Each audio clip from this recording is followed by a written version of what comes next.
One day, the sky turned blood red, opening portals to another world. Unknown monsters began to enter through these gates, wreaking havoc on the peaceful lives of people. In response to the threat, beings capable of resisting these creatures appeared and entered our world as well. They were called saints. And one day, something happened that no one expected. A message of greetings from another world came to the residents' phones. These beings had been preparing since the founding of Korea, which they now faced, and asked people not to go outside under any circumstances. The message said that they should not open doors or leave their places because the saints would soon come to their aid. After some time in this rhythm of chaos and destruction, some people began to acquire superpowers. They awakened their powers and could use them against demons, having the same abilities as the saints. The life expectancy of these people became comparable to that of monsters. But this was only the beginning. The warriors continuously destroyed monsters, defending their homeland and place of residence. This was the beginning of a world where people could wield great power. The sources of this power were determined for those who sought to become saints. The spiritual body determined whether a person was the basis of a saint. It was divided into three main categories. The first is the heavenly body, which allows one to use the powers of heaven and earth. The second category is the mundane body, which allows one to possess one of the five elements: fire, water, earth, wood, or metal, which formed everything that exists on earth. The third category is the human body, which allows you to use the energy of the sun and moon, that is, yin-yang. However, there was an exceptional body that could not be attributed to any of these categories. It was beyond understanding. A powerful explosion sounded in the city that looked like a slum. Everything shook and caught fire. The street was collapsing right before our eyes. Cars were flying up, being thrown around with great force. It was a winged green monster that craved destruction. It was destroying everything in its path, and its demonic power was incredible. People were running away from it. Some could not stand it and fell, and some died on the spot from the debris. But the monster was not going to stop flapping its wings. It covered the entire neighborhood, terrifying the city slums. Suddenly, someone distracted the monster with his presence, and even this animal took notice. Using an elixir from the fog, a man with a glowing aura emerges. In his mouth he has a nicotine cigarette, which acted as a hyperstimulant of the central nervous system. He activated the secretion of dopamine and walked straight to the monster with a stick in his hands. The adrenaline secretion was exceeding the norm, and this man in great shape radiated a completely different energy. Looking at the huge monster, he realized that he would have to deal with this monster. The monster, seeing that he was not afraid, opened his wide mouth and screamed for the whole neighborhood. But it didn't make any impression on our hero. He didn't care about the birds' cries. Without hesitation, he jumped forward to destroy the villain. Even though the monster was twice his size, he flew upwards holding his weapon. He raced straight for the head of this devilish creature, radiating energy from his entire body. The moment he reached the monster, he struck it in the face with his stick, and the creature flew away from the powerful blow.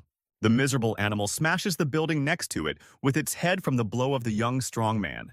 But it was not the end. He was going to destroy this horrible creature that had deprived his city of peace. This guy's body did not belong to any of the body types that existed. His element was a disaster that could not be categorized. His technique was the embodiment of chaos, and his body was a weapon of mass destruction. No one could fully understand this guy's abilities because they were incomprehensible and unpredictable. His body type was called abnormal, and he could do incredible things with it. After the blow, everything was filled with the monster's blood. The boy managed to destroy this creature, which was extremely strong. There were people who brought peace through their spiritual bodies, but there were also those who brought chaos and discord.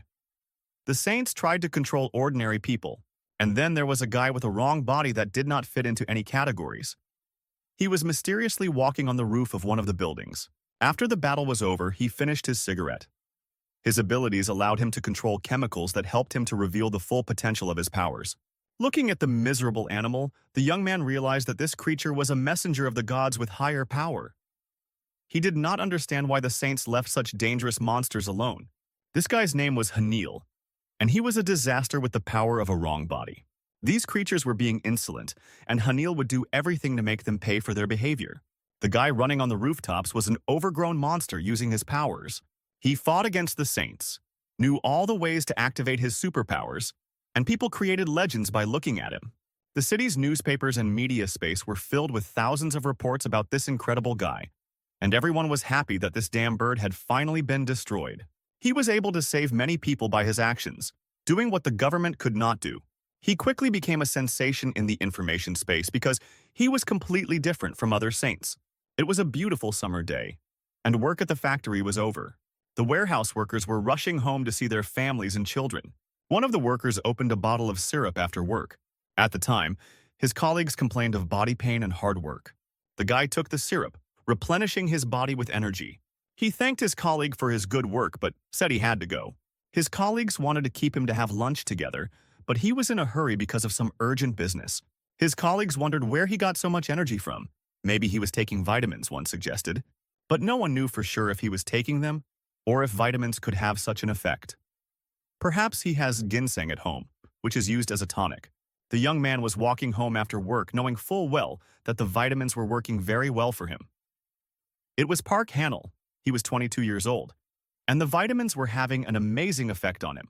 Not long before, he had learned about his ability after he first tried the nutritional supplements a coworker gave him. After a hard day's work, his fatigue disappeared like a charm after taking the vitamins. He felt great. Omega-3s provided incredible concentration and a clear mind.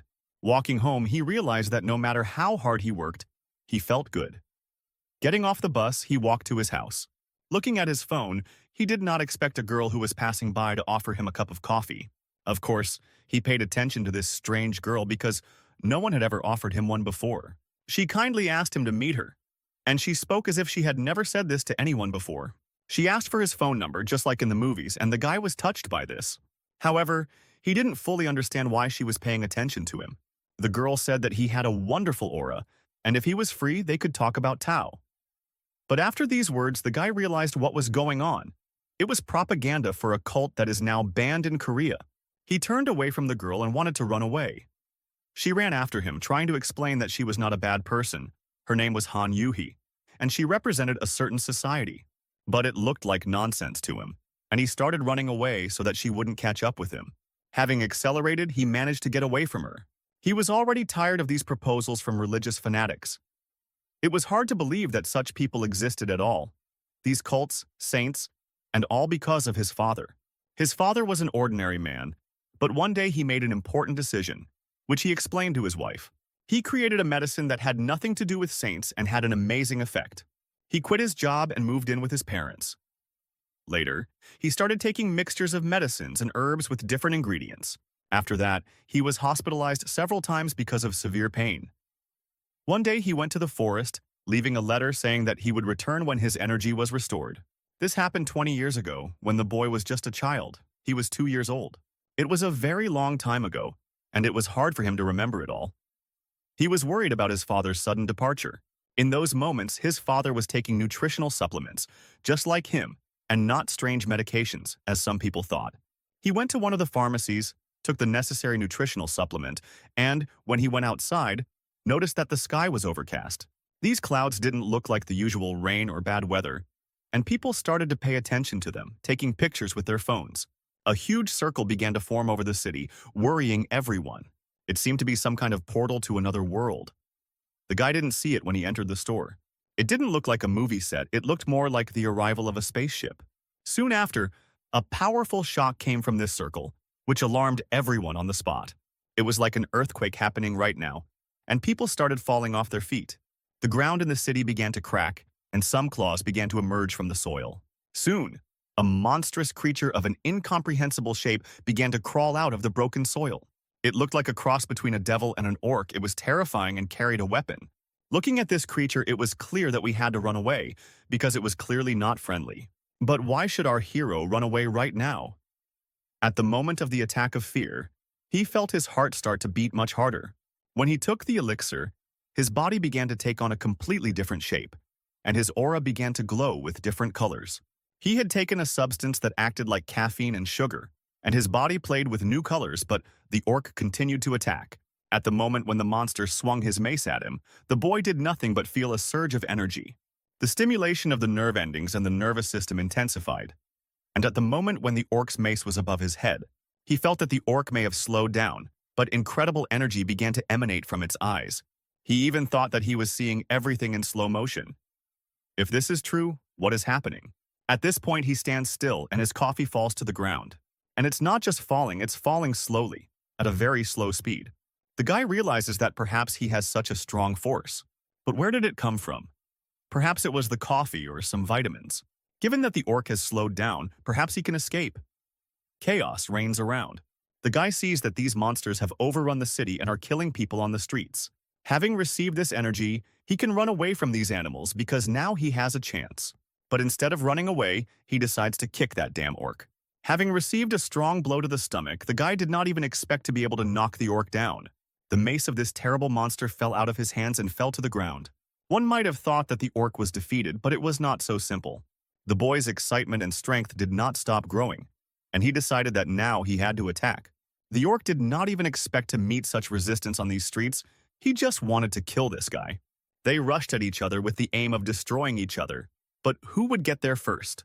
In a few seconds, they were almost at the same level near the mace. The first to grab the mace was the boy, holding it tightly. He raised it above him, although it was not easy to swing, and he hit the huge orc in the face to make him realize who was in charge.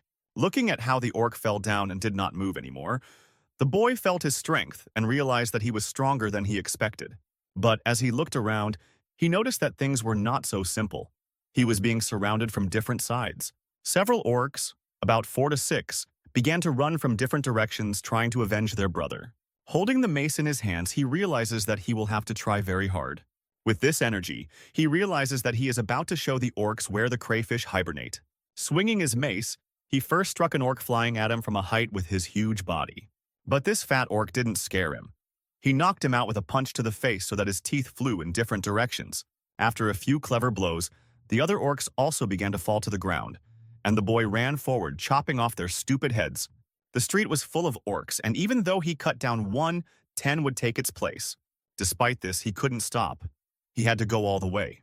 He destroyed the orcs right on their territory, knocking the hell out of them. They didn't even expect such resistance.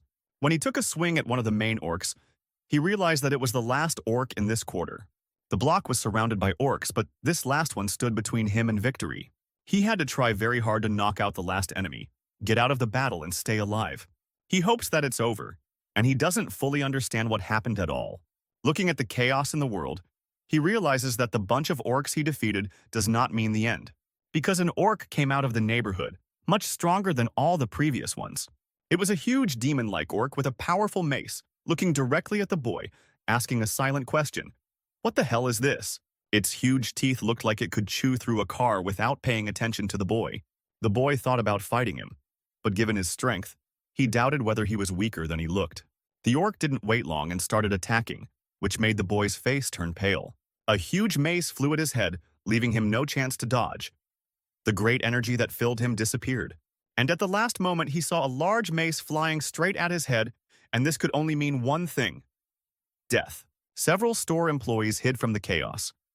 The orcs not only attacked people but also fought among themselves. One of the guys was looking at the monsters and couldn't imagine what would happen if one of them broke in. The girl was scared, but they didn't know what to do. When they wanted to close the door, Puck flew right at them with a strong blow. He smashed the store window and hit one of them, so they both flew away. Landing on the shelf and on the floor, the goods were scattered all over the room. But that wasn't the end. The monster was coming for the guy he had just hit with his mace. The monster roared with tension and wanted to destroy all the people. It was Bonds, the monster boss. Once inside, the monster looked around. The boy on the ground was begging for mercy. The boy was screaming for salvation, tears rolling down his face, but the monster stretched out his big hand to kill him. Park lit a cigarette at that moment, and his body was under the influence of the elixir. He threw the lighter on the ground, and it was as if a lot of energy appeared in his body. The guy abruptly got off the ground and ran towards the monster that was mocking his colleague. With a strong kick, the guy hits the monster's head. The force of the kick was just incredible. The huge orc breaks through the shop window and flies forward like a loser. Hitting the neighboring wall, he bruised himself quite badly, but the fight was not over. Even though the monster flew many meters and punched a big hole in the neighboring house, the guy was not going to leave or let it live. He confidently approaches the orc. Nicotine penetrates his body. He takes another drag to feel its effects. The system informs him that the nervous system is being stimulated and energy is being restored right now, and the guy is acquiring a new aura. As he finishes his cigarette, looking at the orc, he invites him to take part in the second round. The moment the cigarette falls to the ground, it's as if the start button is being pressed. This shows the guy that he needs to run forward to reach new heights. With a strong blow that swept through the orc, he hits him right in the head so that the orc felt all the rage on his body. The guy is not going to stop and will finish the job. This huge monster has invaded his world and is giving people no peace. But after a few blows, the orc finally regained consciousness. Having gained strength, he grabbed the boy and wanted to destroy him with his claws. But our hero successfully dodged the attack.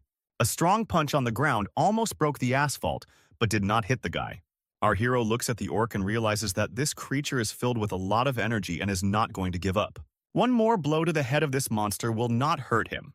After this blow, one of the orc's horns broke off and he fell down, losing consciousness for a second. When the orc opened his eyes, he saw Puck standing over him. Puck was going to smash his head to show his power to this creature. He pressed the orc's head to the asphalt and destroyed the cursed creature. The orc was defeated and lay unconscious, destroyed by the protagonist, who was very tired from this battle. After catching his breath after the attack, he noticed that it was a significant physical strain on his body, but he also felt the effects of cigarettes. Looking back at what was happening, he hoped his mom was okay. But he let his guard down and the orc rose from the asphalt debris. The orc grabbed the boy by the shoulder, despite his injuries. He grabbed the boy's head and began to press it into the asphalt. At that moment, Pa could not even move, feeling that his life was ending.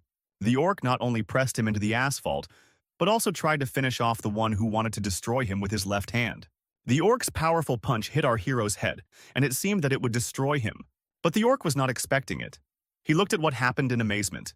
The guy blocked his punch with one hand. He not only stopped the orc, but also looked him in the eye, telling him not to move. The guy's left hand hit the orc right in the stomach, knocking the shit out of him. The guy wanted only one thing, for this vile creature to finally die. But this lousy orc could not die. But after this blow, he had no chance. The boy threw him aside and stood for a moment, thinking. He threw the orc away from him to lie down elsewhere because it was uncomfortable for both of them to lie on the asphalt together. Incredible fatigue gripped his body. He couldn't even move a finger.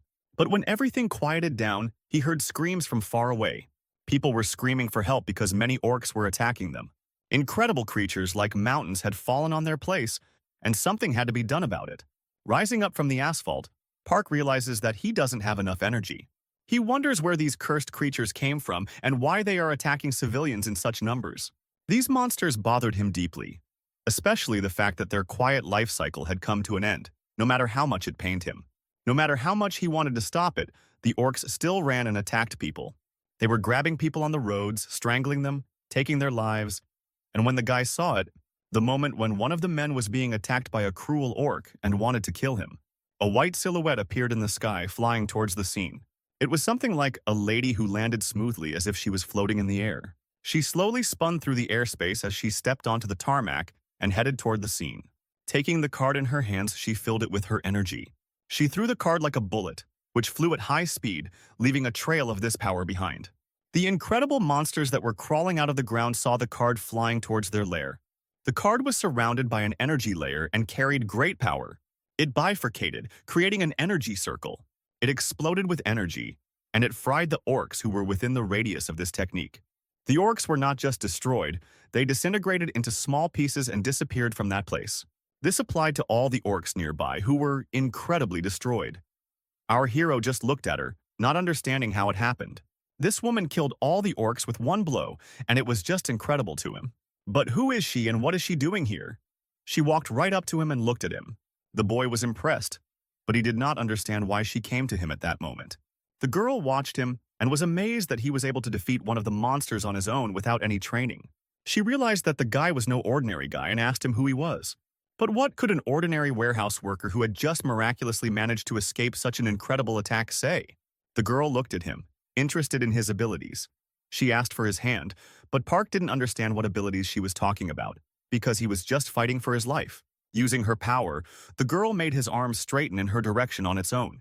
She stared at his arm, trying to understand what kind of abilities he had. At first, she didn't understand what secrets he was hiding, but she was amazed to see that he had neither a celestial nor a human body. The only explanation she could give was that he had the wrong body. She felt sorry for the boy, but she couldn't let a disaster roam the city, so she decided to get rid of him immediately. She pointed her hand and began to accumulate energy to destroy him. But before she could do so, The guy looked at her hand and began to refuse. He thanked her for her help, although he did not realize the danger he was in. He did not know how to thank this woman for saving him from a painful death. But the woman was doing something incomprehensible, creating an energy layer. She accumulated the energy layer in her hand, considering these conversations a waste of time. With her index finger, she pushed the energy ball toward Park. He caught the energy ball with his mouth, which flew right in.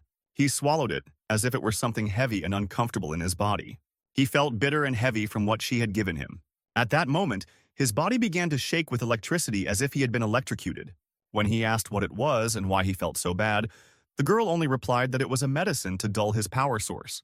Although this technique is usually used on demons who cannot be controlled, it was the only way to save Park's life, in her opinion. His unstable abilities could destroy both his life and the lives around him, although he might be hurt at the moment, but it would be better. At this point, the woman turned away from Park with the thought that if fate wills it, they will meet again in the future, and left him. When asked to wait and explain what had happened, the woman said nothing. The guy fell on the cracked asphalt, unable to catch his breath after this toxic attack. What the hell did she do? What kind of medication did she give him? And what did she mean when she said he had the wrong body? These questions haunted him. But why did she emphasize that his abilities were unusual? This gave the boy a chance to think, and he decided to pull himself together.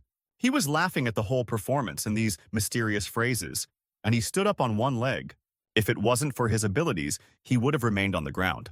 Despite all the scattered drugs around him, he couldn't stop himself and picked up a bottle of vitamins that was lying nearby.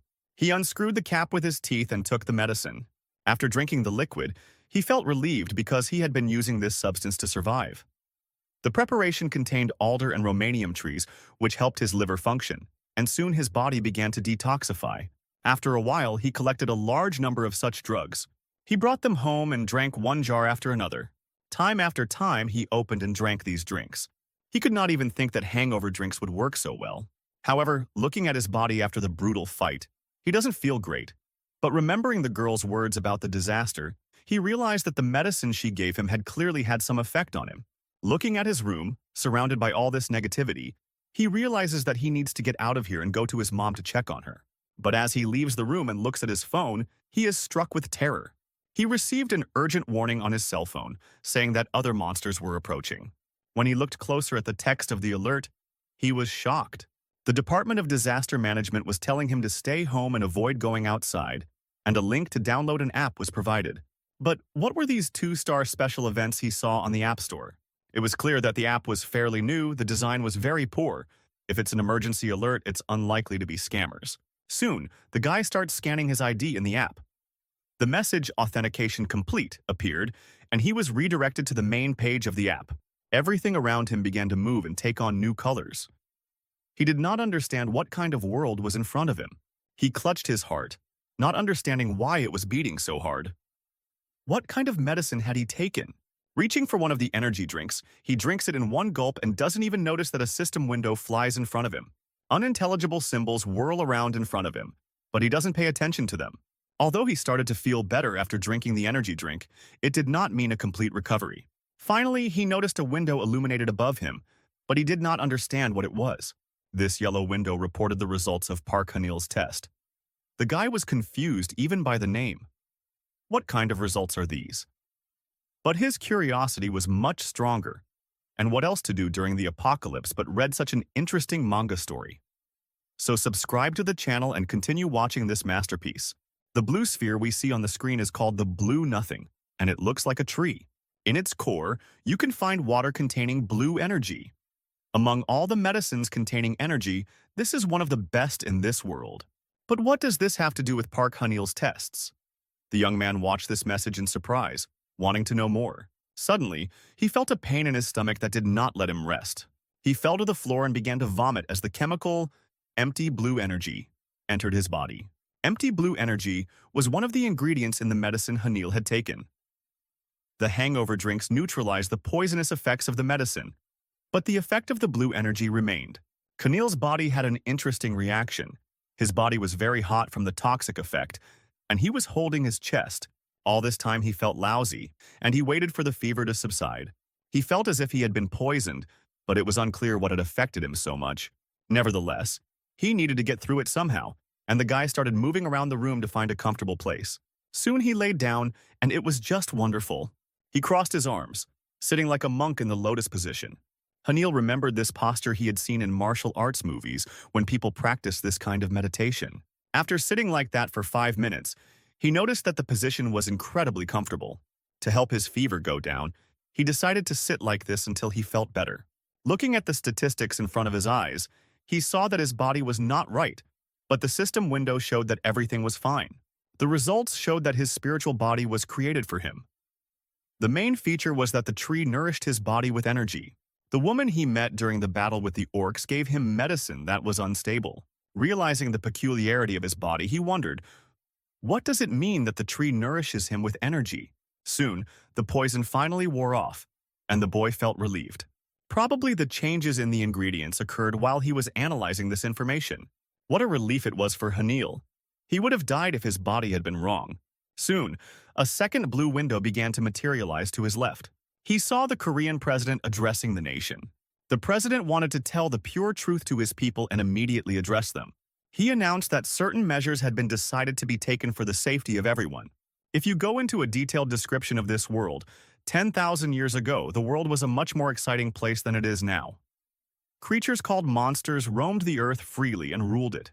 While other creatures from different galaxies flocked to their world, humans were on the verge of survival. People were being killed and discarded like expendable material. But in the midst of the chaos, a select few were given unexpected powers. A special power that no one had ever possessed before gave them a long life and the ability to cope with strong monsters. People rose to the level of monsters, and this was the beginning of a new world where everyone could wield great power. Later, these people were called saints. At the moment when it was necessary to close the gates to heaven, the saints sacrificed their lives.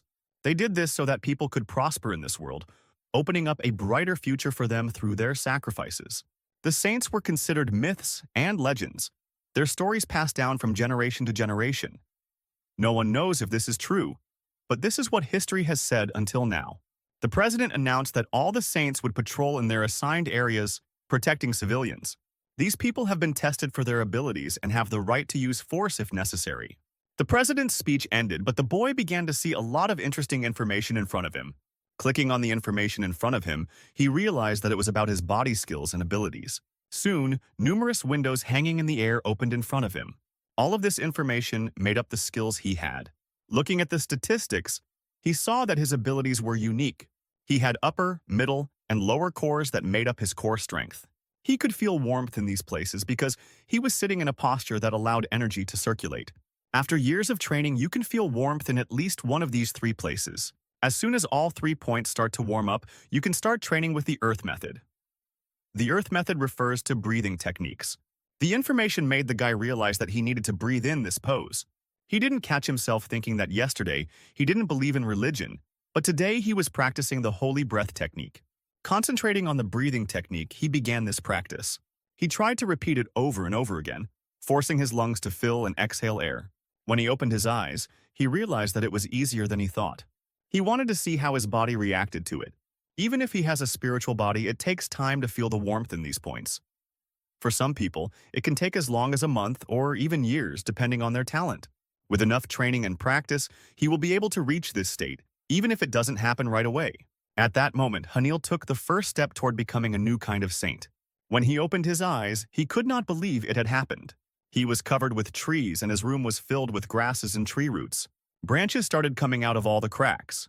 The jars were braided with roots, and it all happened in a second for him. He was so engrossed in the breathing practice that he didn't even notice how much time he spent in this state, and everything overgrew.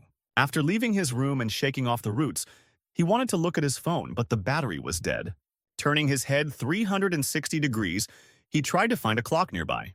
Noticing a clock on the wall, he looked at the month and time. Shocked to see the date, he couldn't believe it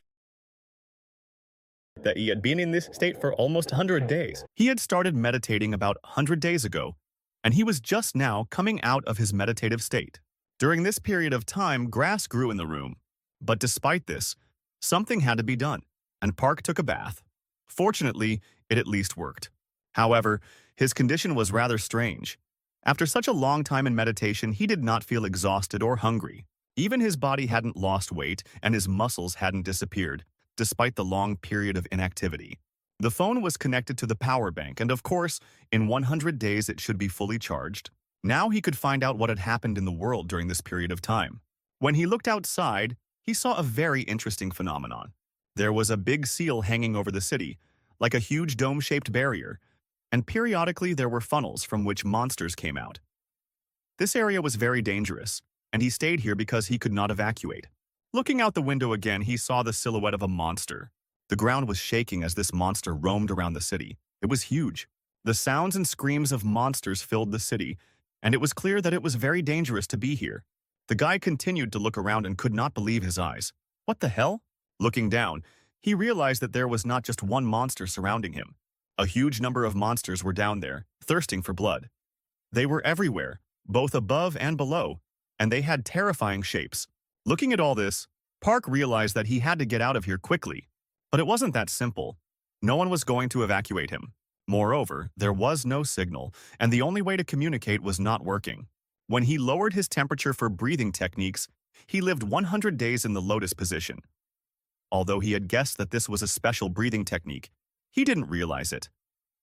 When he opened the ability window of his unique body, he saw a message that he was not connected to the network and would not receive the necessary functions. He started flipping through the tree-lined room looking for information he couldn't find. The only thing he could see at that moment was his profile.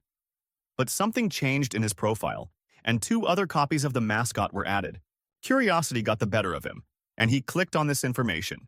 The information said that the copies of the mascot were useful, and that mascots were given out depending on the supporters and rank. 9 ranks of contract space magic. Attach the talisman to your finger and focus on a point on the top of your finger using your breath. After reading this, the guy thought it was very easy. But when he tried it, he realized that it wasn't that easy. At first, nothing much happened to impress him.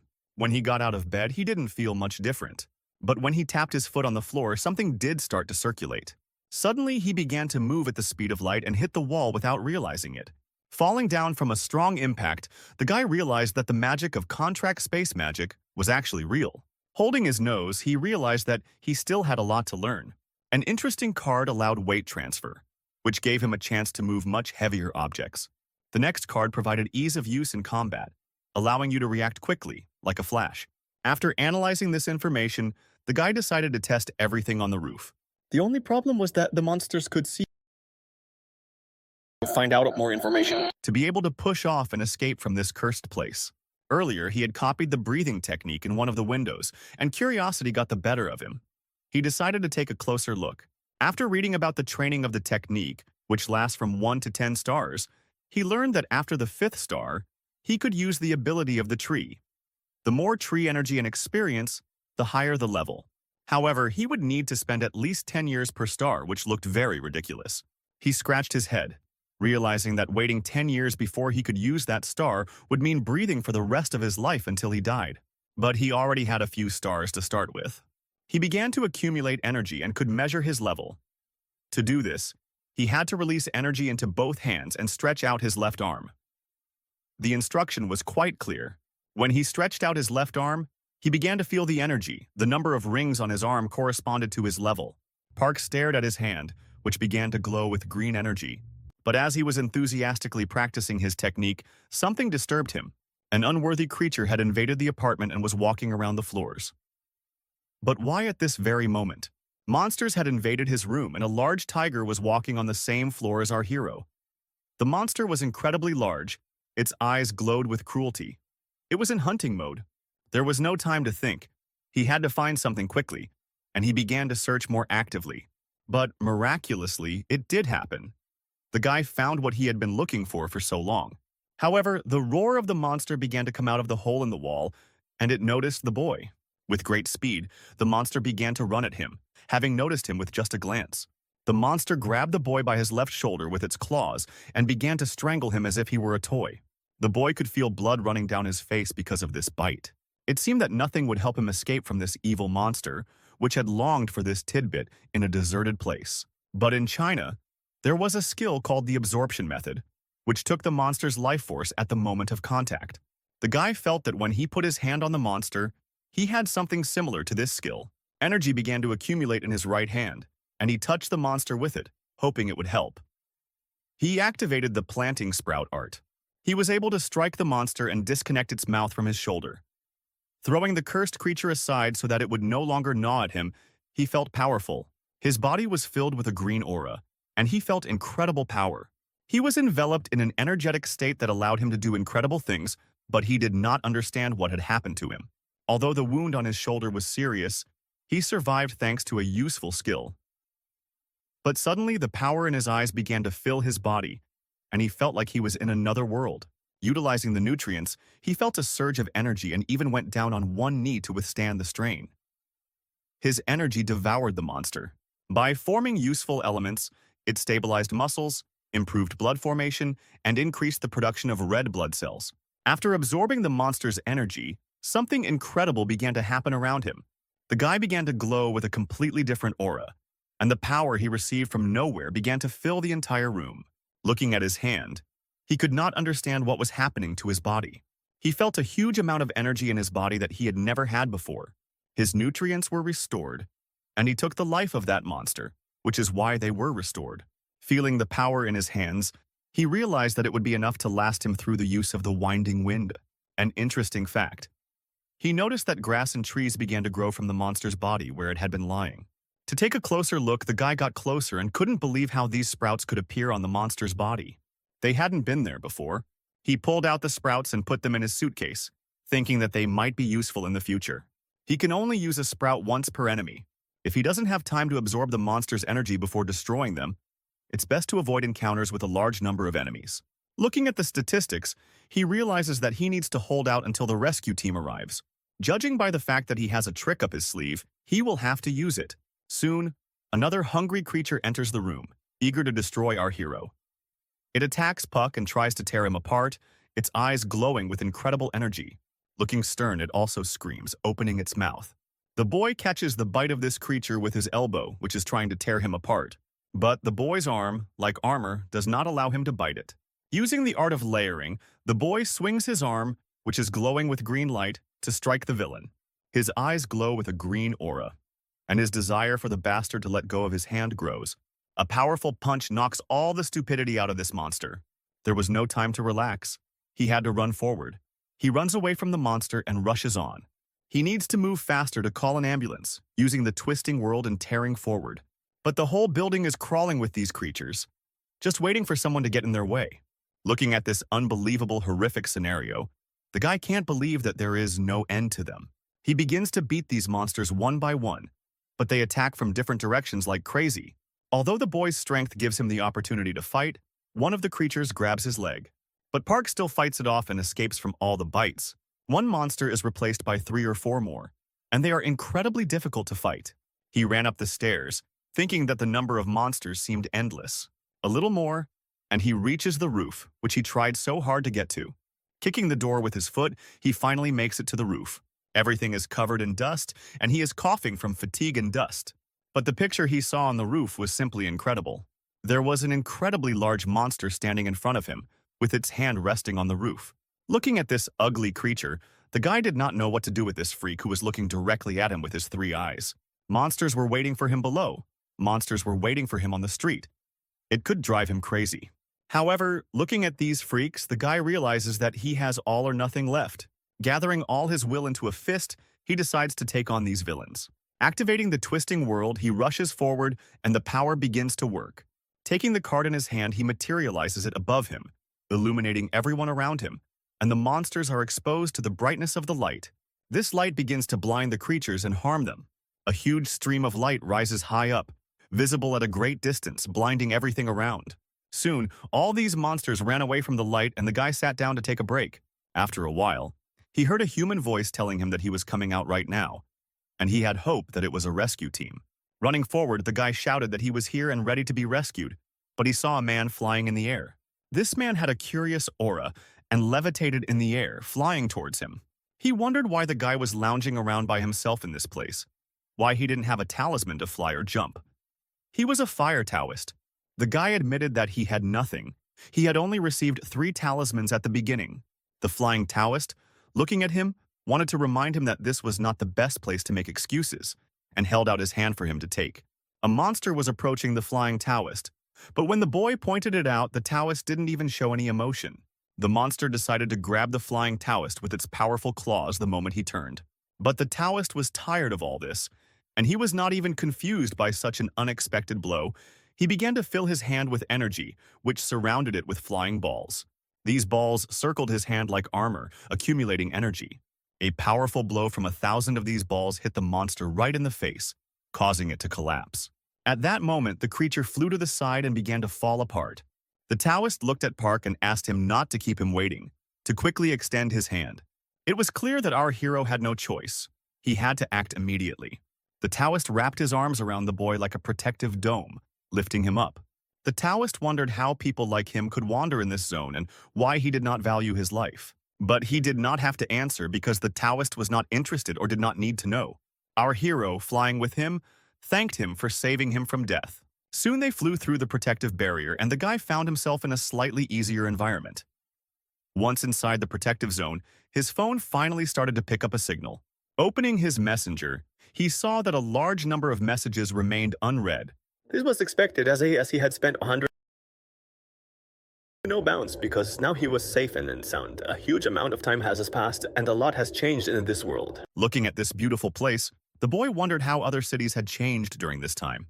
Once he was in a safe place, he was finishing a phone call with his mom. He finally showed up and explained to everyone that nothing had happened to him. He had just disappeared and then turned up, asking them to close the investigation. He promised her that they would meet soon and everything would be fine. As soon as Park finished the conversation, he was approached by a police officer who brought 2 cups of tea. The policeman gave 1 cup of tea to the boy and the other to himself, and they decided to talk. Park was very happy that his mom and family were safe. Their pleasant conversation was interrupted by a man in uniform who abruptly burst into the room. Everything he said sounded completely unclear as to whether he was the right person. The policeman did not understand why this guy ran into the room so abruptly. But when he saw that it was Hanil, the guy who had survived the situation, he understood. This person who was rushing into the room was a student of the unit commander. Cha Hyun-jun took the initiative and ordered the officer to leave the room quickly, even though he hadn't even taken a statement yet.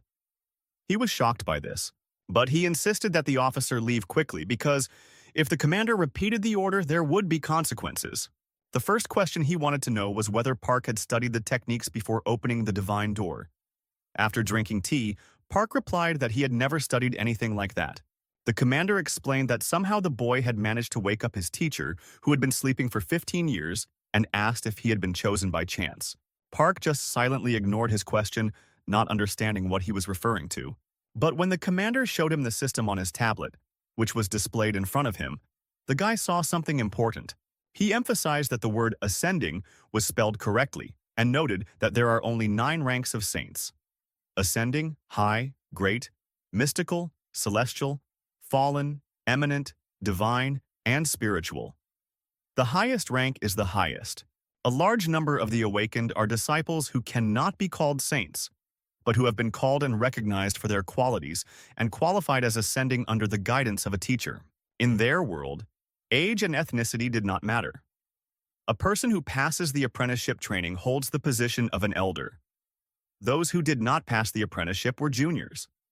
Younger people should do their best for their elders. This is an unspoken rule. Park listened carefully to the commander's words, analyzing them. He wondered if the rising level was a low rank. What rank was the commander's teacher? The policeman was outraged by the boy's words, disgusted that he, being of such a low grade, had lost his mind at all. He lifted him up by his clothes and made him think again, saying that if he was born with a spiritual body, then regardless of the circumstances, he must live under the supervision of his elders in his technique. The policeman was already tired of the boy's stupidity, and he warned him that he did not want to repeat himself. If he stuttered about it again, there would be serious consequences. Puck was laughing, and he repeated exactly the words he had been asked not to repeat, so much so that the policeman loved his teacher that he began to use his cool phrases. The policeman's indignation knew no bounds. His face was filled with anger, and he lost control of himself. He wanted to destroy this impudent man, but when he saw his profile, he shuddered. The profile showed that Park's rank was much higher than that of a police officer. As mentioned earlier, high follows the ascending. That meant the policeman was a lower rank than this guy, and juniors should do everything for their seniors, according to him. Based on these words, it was funny to Park that this policeman was acting so wrong. When he returned to the building after this incident, everything took on a completely different color. The Grand Master felt his energy when he heard that his teacher did not treat him as a senior. The main mistake he made was that he gave away the master's technique that he was using. The master looked at his idiot student and slammed his hand on the table loudly. He was mean. He had inherited a gangster's technique and bowed down before some scoundrel. His apology sounded ridiculous. All this guy named Chu wanted to say was that the other guy's rank was higher than his. He was tall. The master, thinking about the other guy, realized that his build was the reason. If his guess is correct, then he might be special because of his irregular body. If his teacher continues to talk nonsense, he will destroy him. Since his body was earthly, the master explained that to be born with a body like his and his disciples meant that he had an element of wood in his body. Given this, it was clear that the speed of training would be faster, but no one could say for sure about the specifics. People with the element of wood are very rare. They came out of the water, brought back souls. They lit fire to drive out the cold and melted metal to purify it. Living beings have a tremendous relationship with this tree, but it is incompatible with other elements. Most likely, this guy's message for help came because it is a rather rare case, the master analyzed. Given this, his student should understand and not mention the construction method. The master will give him a cure. After thanking his master, his stern gaze did not leave him. He was confused about what the star wind ability meant in people with wood, which he had never even heard of. Our hero was in his room, loudly clicking on the keyboard. He brewed himself some tea and sat at his computer to analyze the information over a long period of time. A lot had changed in the world, and he needed to analyze all the available information. According to the government statement, there is not a single person who has the wrong body. Some people who possess the wrong body were isolated as a result of spiritual and physical tests, and fortunately, the guy was not caught. His wrong body is a spiritual body, which is usually divided into 3 types: heavenly, earthly, and human. But an unpredictable spiritual body can appear, which is a wrong body. Even in the last few decades when saints disappeared, these monsters tried to intervene in their world to stop the evil they were doing. The saints united to stop them using their power.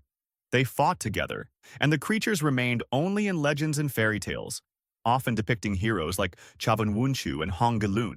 Realizing this, it made no sense to think that other people should be punished because they were or were not famous serial killers like Chung Wuchi and Hong Galong. After drinking a cup of tea, he felt the effects of the medicine on his body. He even felt the effect of brown rice, and he needed to get curious and try this taste to the maximum. Thinking about the blue sphere, he got the result of the earthly body in the test. He didn't know how long the drug lasted, and his attempts to find something similar in terms of effects failed. There was no reliable information. Perhaps there are some restrictions on how mere mortals can find such information.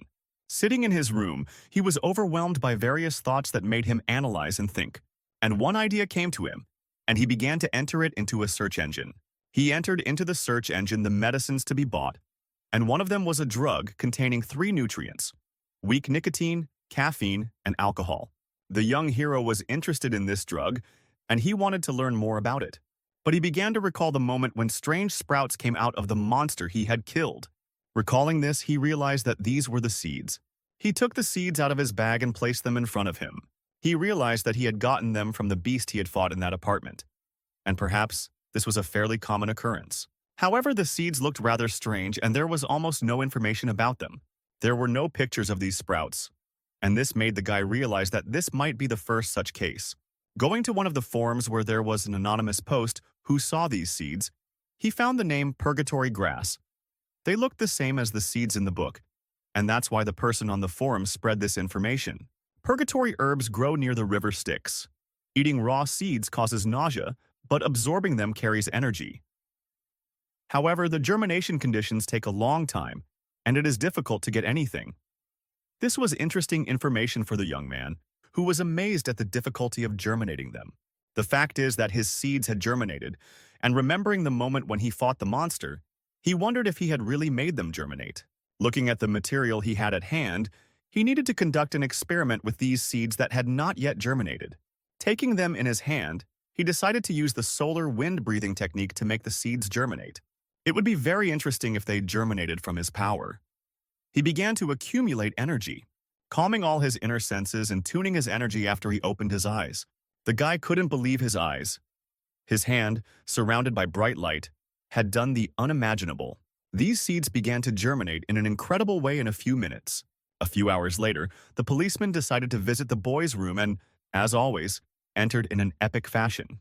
He was looking for Park and couldn't understand why he wasn't in the room because it was empty. After examining all the rooms and lockers nearby, the policeman realized that Park had run away, but in this neighborhood he couldn't have gotten far. After checking every crevice in the boy's possessions, it was clear that he hadn't stolen anything. The moment the policeman looked into the refrigerator, he saw a strange thing under the film. It was some peaches from the store, and perhaps they were stolen. After a while, at sunset, the guy went to the park. He took a peach pit, planted it in the ground, and wrapped it up. Using a breathing technique, he began to accumulate his energy, which enveloped the place where he was working. The moment he opened his eyes, he saw an even more incredible sight. It was impossible to believe that a whole tree had grown from a simple seed in a couple of minutes. It was a truly miraculous sight for a guy who had never had such abilities in his life. He used the breathing technique for only 2 hours, and they grew so fast and strong. It was just incredible. There were no words to describe it. With the help of the breathing technique, he can exchange energy with everything around him. As he expected, the solar wind has the ability to grow plants. If he can continue to grow herbs using this technique and not have any problems with his body, it will be just fine. Looking at his briefcase, he realizes that he has to try it right now. The place he has chosen is suitable, and if there are any consequences, he will be able to control them. At this point, the guy puts a sprout of purgatory herb in his mouth, and the substance begins to take effect. His aura began to glow with red energy, filling the space with its contrast. Given the wonderful warmth that began to spread from the blue sphere upwards, he felt blissful as he channeled it in this way. But it was over, and the guy opened his eyes feeling like his head was melting. One way didn't work for him, but there was another way, and he tried to activate this technique again. But again, it didn't work, and everything was just like the previous time. It works, but why does most of the energy remain in the lower abdomen? If you look again at the moment when the blue sphere becomes a stronger and better medicine, and how he has to acquire the fictional medicine, it's like he's trying to find a Pokemon by just running around the city. Still, he has to try again. Who knows, maybe something will change for him. He sits down again, his eyes filling with red energy. Spreading his arms, he feels the boundless power in them. It pulsates in his body, as if something hot has moved into his body. And, remembering the message on the forum, he realizes that this is exactly what they were talking about. And if you believe the information about yin energy and purgatory herb, they are of yin nature. The empty sphere has the nature of wood if the solar wind technique is to produce wood energy. This means that he needs to learn breathing techniques that absorb yin energy. If not, then he is disturbed by the life energy cycle. His life will be in danger, as it was at that moment. But in any case, this simplifies some things. The efficiency is reduced, but the generating power is increased by 15 units.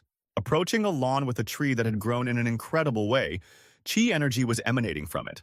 The guy approached the tree, drove his hand into the ground, and he pulled out the tree in accordance with the rules of using the solar wind. He wanted to continue, but an incredibly loud call rang on his phone and startled him. Looking at the emergency message, he thought, "What the hell is going on this time?" But the safety message was warning of a level 2 disaster. The son of His Majesty, the West Sea Dragon King, the young master, died today. And because of this, the entire Han River area and the west coast will be flooded. You need to be careful. The people in the area should evacuate immediately and wait until the ritual is over. The people surrounding Park fled in an urgent manner, as it was too late to receive this message. A level 2 disaster is a pretty serious situation. When they approached him and the doors began to close, it started to rain. And looking in horror, the guys saw worms falling from the sky. Their size was incredible, but there was no need to be afraid because it was only sugar. However, people were still afraid to touch them, worried about the possible consequences. They had to stay in the shelter until everything passed because the bunker had a protective barrier. Every house was the same way, and the boy was glad he decided to go with these people. But soon Park heard people screaming for help. Monsters started appearing on the streets and collecting these worms. These huge animals ate the worms like fertilizer scattered on the streets. A large bird monster stood over a woman holding a dog. She asked to be rescued, but no one came to her aid. This evil creature looked at the woman and wanted to play with her as if she were its prey. And at that moment, Park Han-il saw a legendary and dangerous creature that was simply incredible for the area they were in. A woman fell to the ground and screamed for help. The dog, who was next to her, barked and was also afraid of this monster. The monster grabbed the woman with its bird-like foot and lifted her off the ground. He threw her up like a toy to play with her. This monster was wearing a container of worms that he had collected while walking the streets of the city. He threw the woman right into this container. Finding herself in a closed space, surrounded by worms, the woman did not know how to react. The monster continued to collect its prey throughout the city. It looked around the city with evil eyes, and the people who were left without shelter were terrified. The men who were in the shelter watched and realized that in a little while they could have been in the woman's place. It was just horrible. One of them smelled a nasty odor, similar to cigarettes. At that moment, our hero lit one of them. Holding onto the tree, he activated his ability and the tree began to glow with green light. Using the influence of chemicals, the guy activated his ability, although not everyone liked the smell of cigarettes. Looking at this nightmare, which was happening from all sides, the guy realized that this was already too much. No matter who is grieving like this, whether it is the Dragon King or someone else, leaving people to their doom is simply unacceptable. He finished his cigarette and threw it on the asphalt. He would not stand for this mockery and ran out of the shelter with incredible speed. Holding onto the tree he was holding and enveloped in the aura of his powers, he jumped up to this stupid bird, which he called an overgrown bird, and struck it right in the head. The monster, of course, did not expect this. He had been calmly destroying everything in his path. And here he was, met with such a surprise. The monster was knocked back a few meters by the strong blow, and now the overgrown boy no longer felt so confident. The boy did not even understand how he was able to deliver such a strong blow. He had never been so strong as to strike such a blow to a huge creature. Thinking back to what he had recently consumed, maybe it was the purgatory weed. But his thoughts were interrupted by the rain, which poured down incredibly fast and soaked him, washing away his sweat. He looked up and realized that it was the rain of the dragon's tears. This rain, dripping on him, activated the stimulant, and the reagent was the dragon's tears. Since his element is wood, water helps trees grow faster and makes them much stronger. By activating and amplifying the energy of the tree element, Park is now capable of almost anything. Holding the artifact in his hands, he is filled with the power of incredible strength, which gives our hero a boost of energy. The tree starts growing right in his hands and turns into not just an ordinary tree, but into an incredibly straight sword that takes shape and is called the Exorcist, which cuts through demons. An incredible aura emanates from it. After a few minutes, the monster began to rise from the broken place where he fell. He was incredibly angry about this turn of events and wanted to destroy this rascal who decided to fight him. Looking at Puck, the monster's saliva dripped from its mouth onto the ground, and its wings spread out right in front of him. The monster, looking at the boy, realized that it was about to destroy him with its energy, which began to accumulate right in his hands. Realizing that it was going to be hot, he took a fighting stance to take any blow. And at the moment when the incredible punch of this monster flies at him, he keeps his wooden sword ready. When faced with this blow, his incredible strength is revealed in this potential battle.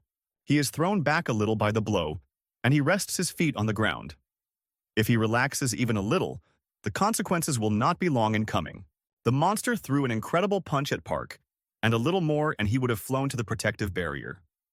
The boy makes a promise to himself to stand up at all costs.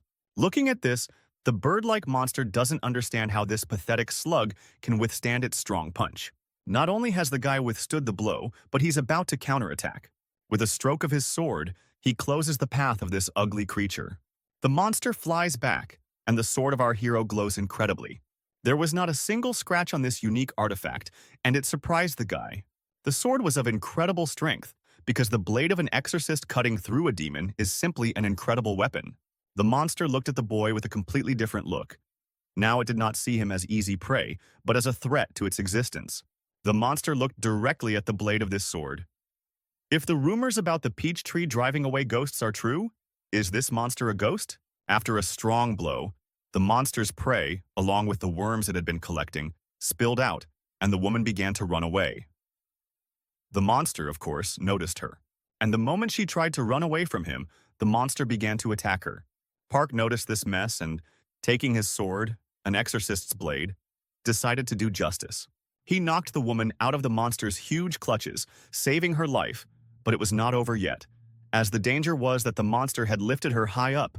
The woman had already said goodbye to her life, falling from the huge claws of this monster. But our hero was not going to let the woman die so easily. He flew up and saved her, not letting her crash on the hard asphalt. The girl thanked him with a trembling voice, but now was not the time to relax. The angry monster roared its huge cry and looked at these scoundrels who had violated his plans. Puck started running with this woman as fast as he could, but a huge monster was flying after them, wanting to destroy them. And at the moment when the monster was about to grab them with its big claws, it did.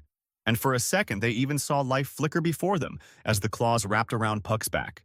The monster grabbed the boy and threw him to the side, throwing him several kilometers away from the woman, and the woman hit the protective shell of the shelter. The boy landed, hitting the wall and breaking it from such a strong impact. It seemed that he didn't even have the strength to get up. But he breathed in the air, and the aura began to fill his body. It was something incredible for him to get up after such a strong blow and still avoid fractures. The stimulant he had been using had stopped working, and he hoped that the woman had taken refuge in a safe place. Looking up, he saw that the rain had not stopped dripping and the monster had not stopped attacking him. The boy realized that this large creature had switched from the woman to him and was looking at him as its main prey. The demon-like monster was looking at the boy, and it was salivating to devour this disruptor of its plans. Seeing this huge monster rise up, our hero felt funny. What kind of mockery is this? And how hard will it be for him to fight this animal? When he got to his feet, the guy didn't feel the same strength in them anymore. In the current situation, he cannot run for cover, as the effect of the stimulant begins to fade, and this makes him weaker. He needs to survive at all costs, and he thinks about using the sprouts, but if he takes them, it will be difficult to fight against this flying creature. Whatever he chooses, it's a real gamble with a short and very low chance of success. Based on this situation, he just needs to act, because the exorcist's blade that cuts through demons has the properties of a sword and a plant. Part of its power depends on the roots in the soil, and it takes a very long time to exchange energy and sprout, filled with power. But there was no time to think. As he accumulates energy in his body, he realizes that during the downpour of the Dragon King's tears, he has a chance to increase his power by absorbing this rain and accumulating energy to conquer the demons. And he can do it now. Filled with the power of the dragon's tears, the boy fills his sword with energy. He activates the solar wind destruction technique, and the moment he begins to concentrate on the energy, opening his eyes, his sword burned with the incredibly strong energy of a mighty blow. The creature was not expecting such a meeting, and, looking at its opponent, did not know what to do with it and why it was rushing at it with something unknown to it. He pushed off the ground and jumped high up. After a while, the guy found himself above this creature, which was not going to give up so easily either. This punch would decide his fate. After this blow, the monster's head flew off to the side, hitting the building opposite. It smashed through several floors and crushed everything nearby, but Park was not going to stop. Although the creature survived the impact, it was still in its power, albeit stunned. And the moment the monster raised its head to recover, Park, along with a huge shining sword filled with energy, attacked again. As he flew up, he looked into the eyes of the creature. Only one thought was in his mind: to defeat this monster. An incredibly strong blow swept across the city, lighting up all the windows with a strong flash. This incredibly strong monster was left at the site of the impact, but it was already headless. Its body was decapitated, and people looked at it as an incredible sight. The guy stood in front of this incident and just looked at this sight, and some people started filming it. They did not understand how he did it because no one could kill this monster. This beast had a power that seemed divine. Even if someone died from its clutches, the authorities left everything as it was, even though there were complaints about this miserable animal. But this man, without thinking about such things, did not hesitate to save a person who fell into the clutches of this monster. Looking at him, people wondered if he was a superhero. Moreover, it was caught on cell phone cameras that filmed his face, and at the moment when the camera was filming him, a strong kick from the monk pierced his back. The whole street was engulfed in fire, which came out of nowhere. After this strong blow, everything was quiet. Only the phrase, "You damn bastard," was heard in the distance. It was a monk who had woken up from hibernation and was standing next to his student on one of the streets. He asked the scoundrel if he realized what he had just done. If it wasn't his ignorance, he had just killed a bird that Lady Yunhua cherished. After hitting it, the boy smashed the window of a shop, and the master said that the rascal should be burned and ordered the soldiers to arrest him immediately. All this was filmed on a TV channel and broadcast on the internet. People saw this spectacle from the screens of their devices. A huge number of people watched it in real time, and they understood what was happening. They were texting each other and wondering why this master was justifying a monster that eats people, and why he launched a fireball at this hero. How could a guy like that deserve such an attitude? Because the monster almost killed the man, and he saved him. Everyone was even pleased to see this creature die, and wondered if there was any excuse for this creature's cruelty. This man had just saved an entire neighborhood from death, and they were going to put him in jail. It is better to kill this bearded man than to lock up the guy who cleared the city of the monster.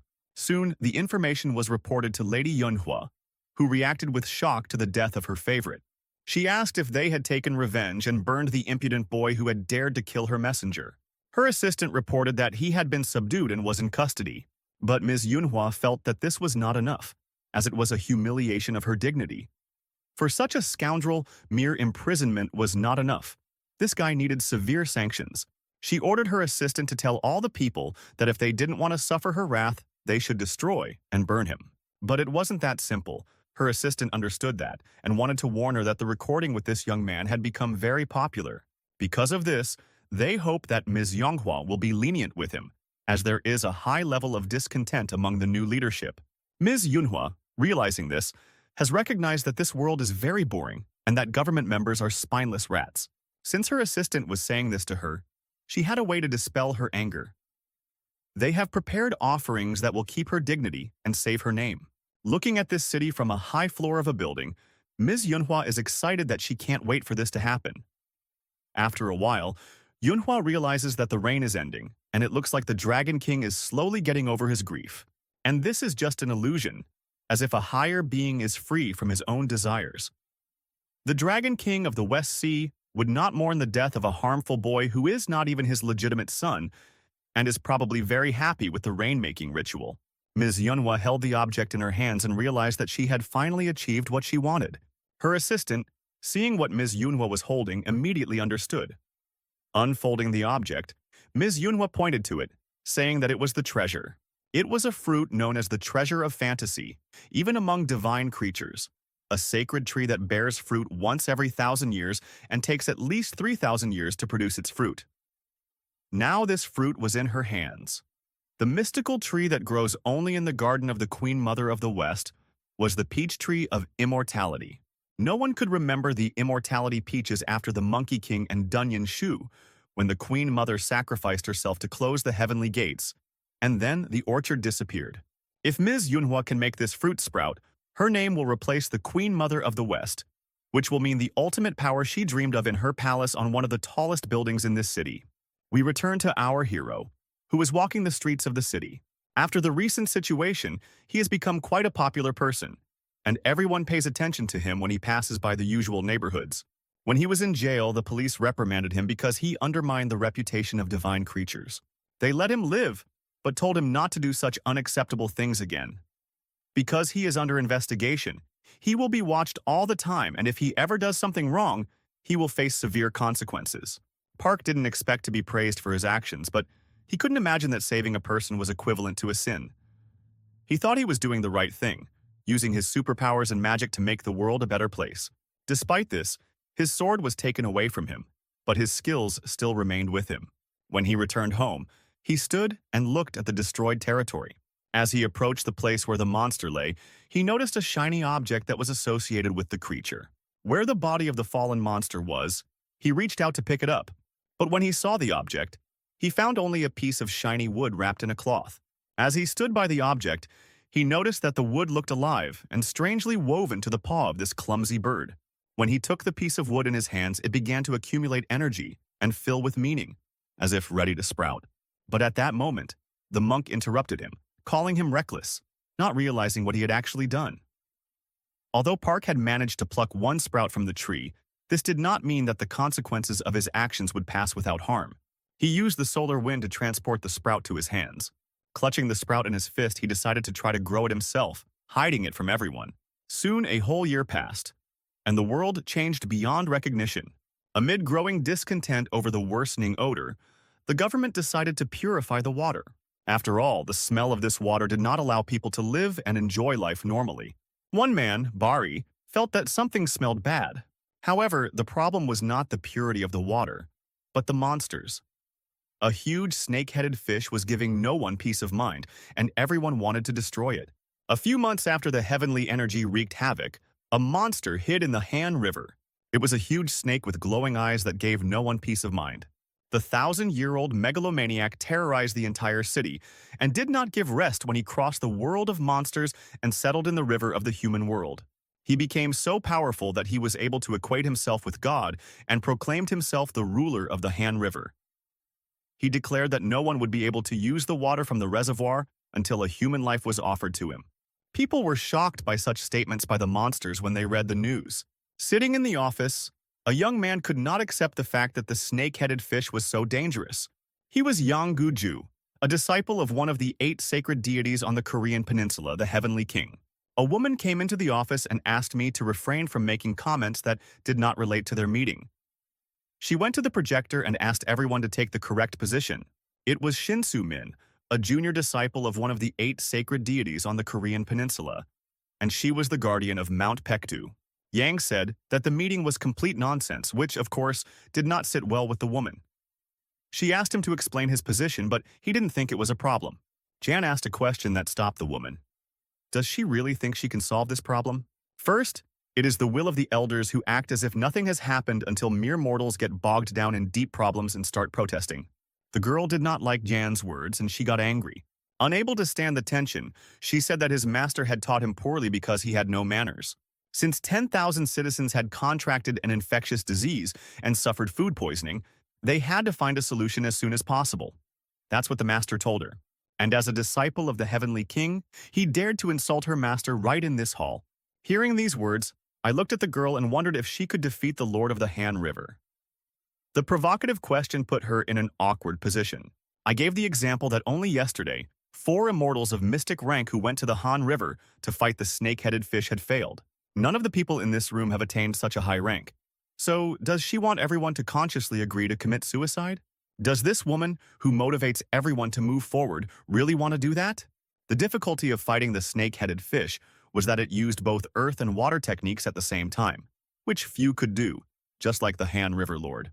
Only a few immortals who possessed powerful ranged attacks or elements that transcend water and earth, such as wood, could help it. But this help would backfire on them. Because what would they care if she didn't even pass the introductory elements? The girl's patience broke down. Her hands were filled with anger, and she broke the object in her hand out of anger. Yang stood up and said that he would rather go to practice than attend such a meaningless meeting. After a while, everyone in the room left and did not continue to listen to the girl. It would have been easy to solve the problem if they had found a person capable of killing the creature. After the unsuccessful meeting, the girl went home. She held the case in her hands and began to open it. When she opened it, she found a wooden sword that was not easy. A year ago, she remembered a man who had killed Mrs. Younghua's bird with this sword and had been arrested for it, though he was later released. The wooden sword made of peach wood was confiscated and kept in the Society of Immortals. It was a rare wooden weapon that could be used even with a low rank. When the sword was in shape, a wave of calm rose in the heavens. But as soon as it lost its final power, the turmoil stopped. The guy she was thinking of was named Park Hanel. If it was him, he was her hope. Park Hanel hasn't left Gwangguk-gu since last year. He works at a restaurant nearby, and in his free time he watches movies and goes out to eat with his mother or friends. Why didn't he say he was using the app? Maybe if you use a mascot or follow his progress, or maybe he knows what he's been through. It's quite expected. Just when the girl was thinking about Park Hanel, her silence was broken by a man who was jogging in the morning. It seemed to be our hero. At that moment, he ran past her, not even paying attention to her. Suddenly, he turned around and ran past the girl again, which made her very interested. But she couldn't let him go and decided to catch up with him. Using the technique of sudden pursuit, the girl ran down the same road as Park. She ran after him for a long time, but the boy was quite agile. All the while she was running, realizing that she couldn't even catch up with him.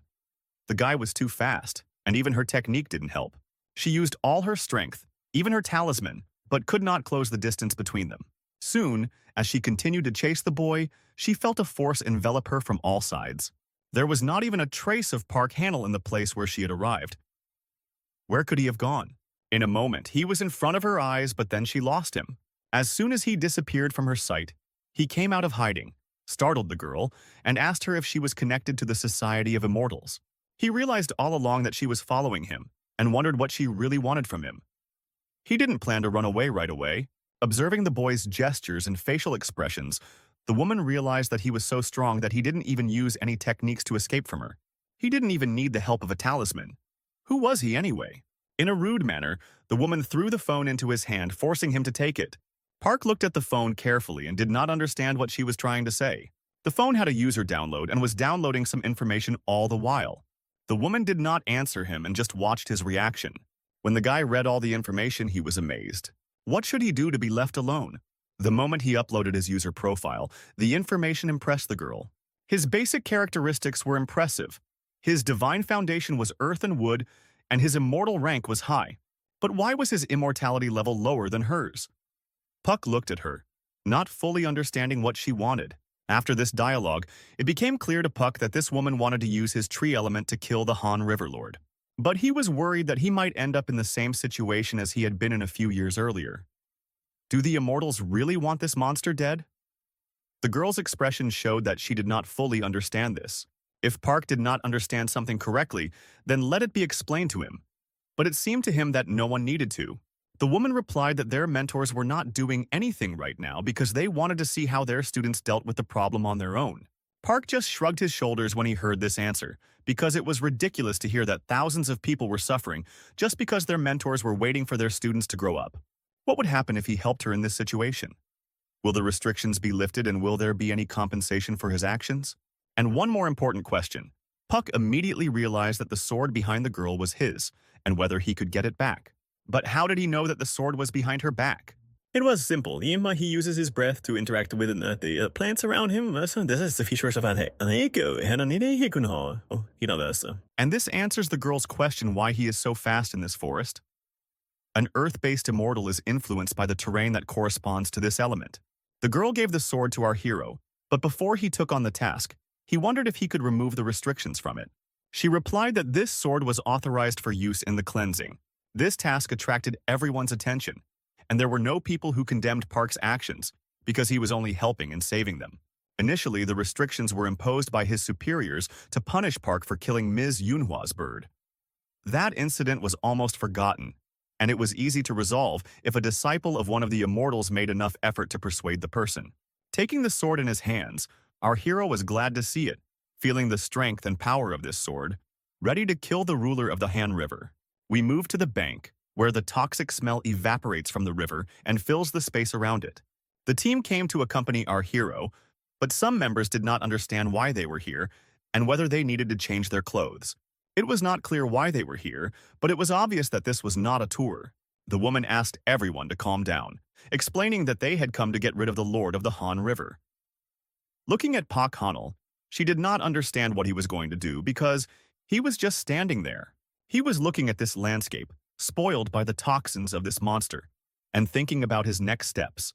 Our hero, looking at the water, realized that it was simply disgusting. The guy pulled out a box of sprouts from his pocket, which he had prepared just in case, but he did not expect this case to come so quickly. Taking them, he decided to touch the water. The woman tried to stop him because it was too dangerous, but the boy knew what he was doing. When he threw the sprouts into the water, they began to glow in an unusual way. At the moment when the woman wanted to stop him, she stopped herself. She saw the effect of this technique. The sprouts began to grow right in the water. She had never seen this before, but our hero seemed to know what he was doing. It was an incredible water hyacinth, perfect for purifying polluted water. Everything was going according to plan. There was only one thing left to do: to destroy the cursed monster that sensed the presence of unauthorized people on its territory. A few minutes later, a snake-like monster appeared. Of course, it did not like the fact that strangers had come to its territory. Park Hanel, drawing his sword, felt confident in his actions, such as he had not felt for a long time. Looking at this great monster, Pak started fighting, preparing for freshwater fishing with this creature. The first punch of our hero hit the neck of the snake, and the monster did not expect such resistance. In a rage, he began to circle, swirling the water around him and approaching the boy. He declared that he was the god of this river. He warned the boy and the strangers not to mess with him, for their own good. Hundreds of strikes of this cursed snake flew at our hero, but the guy did not care. He dodged every strike regardless of their number. He ran forward right through the water, pushing off his sprouts, which he threw into the water. Jumping up, pushing off from one of his plants, he flew straight toward the monster. Starting to accumulate an unusual technique in his hand, he prepared to strike this rascal. Soon, this technique formed several spear-like energy strikes that flew straight at the monster's head. The serpent thought that these were just toys for him, but when he felt the blows of Pakhanal, he realized that they were not toys, and how the man dared to do such a thing. The more the monster attacked him, the stronger Puck's blows became, which he sent directly at him. With each combo punch, the fight became more and more difficult, not as easy as the opponents he had met before. All the monster wanted to tell him was that he was a bastard and would pay for his actions. The people watching could not believe their eyes. Streams of water from the battle covered them from all sides, and they had to protect themselves with umbrellas. A woman watching Pakhanal fight could not believe her eyes. He used plants and completely cleaned the polluted element of the river. However, she still did not believe in his victory because the beast was incredibly strong. The monster didn't care that Park was using energy that was hard to see. His pathetic tricks did not affect this creature. The River Lord promised Puck that these tricks would not work anymore because he understood his technique. Then he hit him with his sharp tail. Feeling the monster's blow, the boy flew a few meters away and unfastened the bag from his shoulder. At the moment of flight, some luminous objects, similar to sprouts, began to fall out of the bag.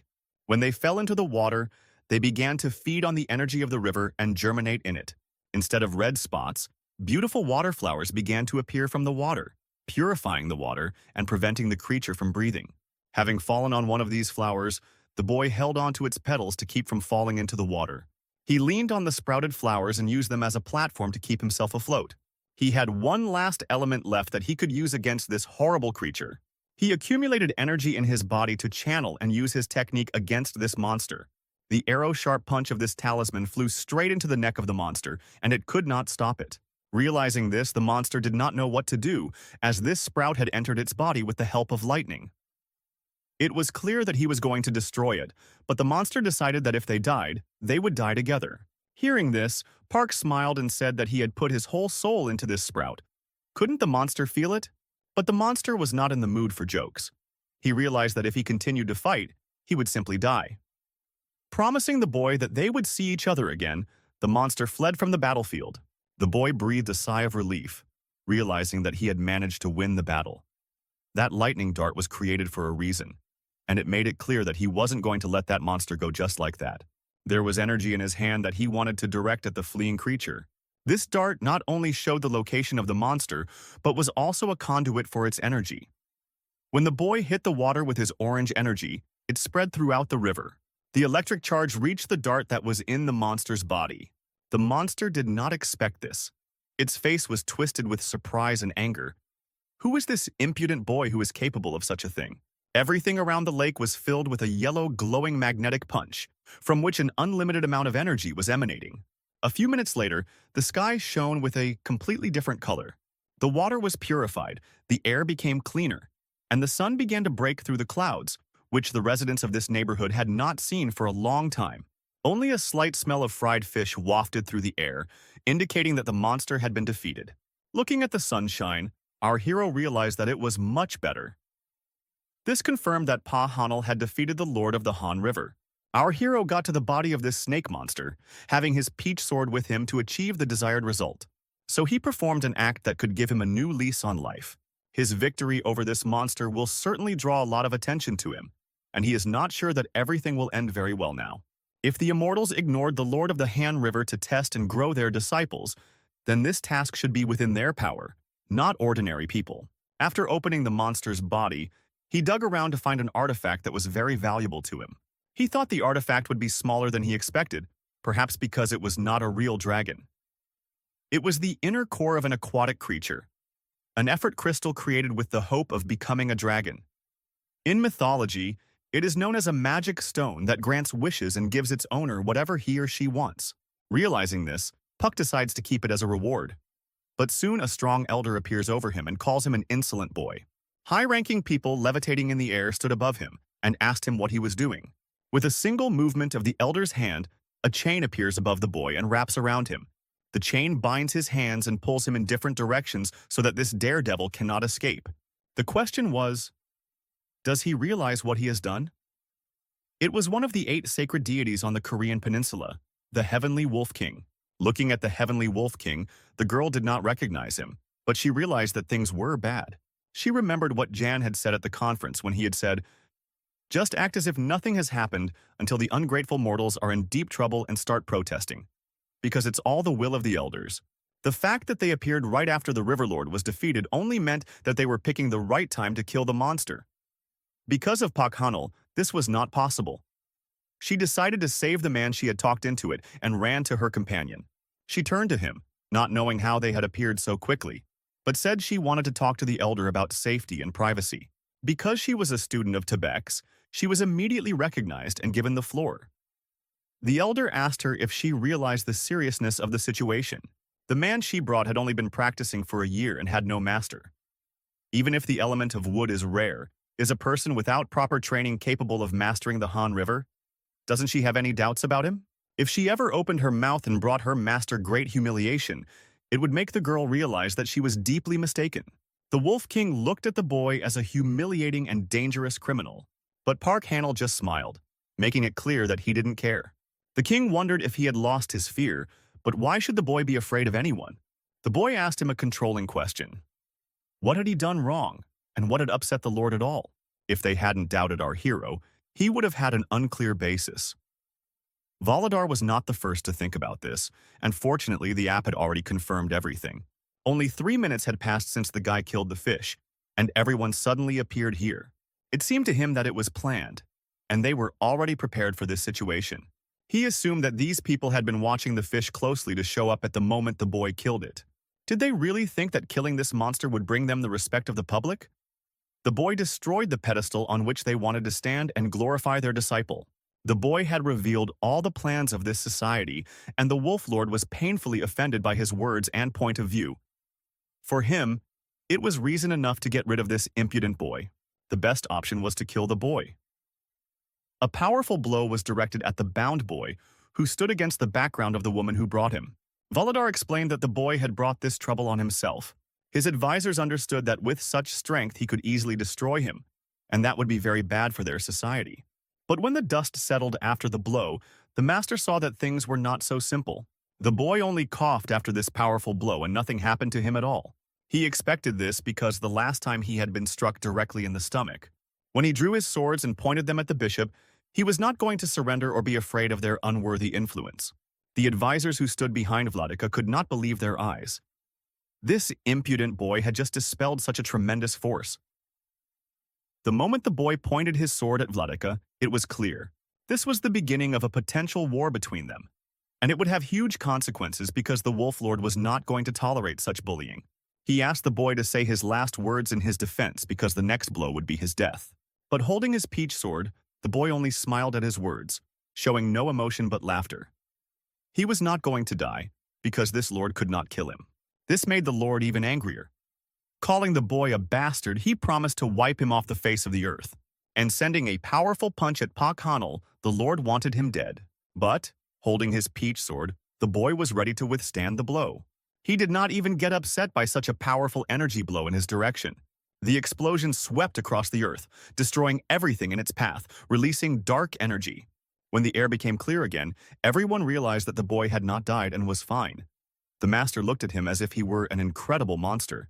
All this was due to the fact that one of the saints blocked the blow, not allowing the boy to be destroyed. It was the guardian of the garden, Punbek, a high-ranking immortal recognized by the 3 heavenly kingdoms. He had come at the invitation of Mistress Yunghua. Punbek noticed that the Lord was trying to use demonic power, but it looked like unjustified violence on his part. Judging by the situation, it was clear that perhaps Lady Yunhua was going to take this guy away to take out her anger on him for killing one of her favorite birds. But Punbiok heard this and realized that the Lord had crossed the line. If he chooses to fight, don't expect him to run away. They will both earn a bad reputation, but unless you have a good reason, don't get in the way of the elder, the high-ranking ghost immortal said. At that moment, after saying that, Park and the high-ranking elder disappeared from the scene. The Wolf Lord realized that this was one of Ms. Youngwa's requests. But why would such a cunning and insightful woman save this guy?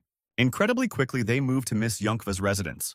Walking along the corridor, the elder led the boy through the endless beauty of this house. At the back was a garden that amazed the boy. As they walked down the hall, the elder wondered how the boy knew he was coming and why he was acting so boldly. Park only apologized, but the senior elder told him to take his advice. Even though a boy may think he is great, the higher he goes, the more painful it will be for him to fall. Hearing these words, the guy thought for a moment, but how high has he climbed? He is just an ordinary man. Only after thanking the elder for his advice did they go forward. Walking down the corridor, the boy realized that the elder's words were true. A year has passed since that moment. Recalling that incident, he clearly remembered the confusion everyone was in and the troubles he had to face that day. No matter how good his intentions were, not everyone appreciated his achievement. Now, in this situation, the guy has carefully prepared to avoid the mistakes of the past. Entering the building's gates, he promised himself that he would not repeat the same mistakes. When they entered, they were greeted by the shining light of Mrs. Younghua, who stood surrounded by her servants on a gorgeous throne. He will not act rashly and will not allow himself to consider Park Hanel a fool. The boy does not accept the role of a victim, and now he intends to learn his lessons, win the victory, and win his place under the sun. He will not be a victim anymore.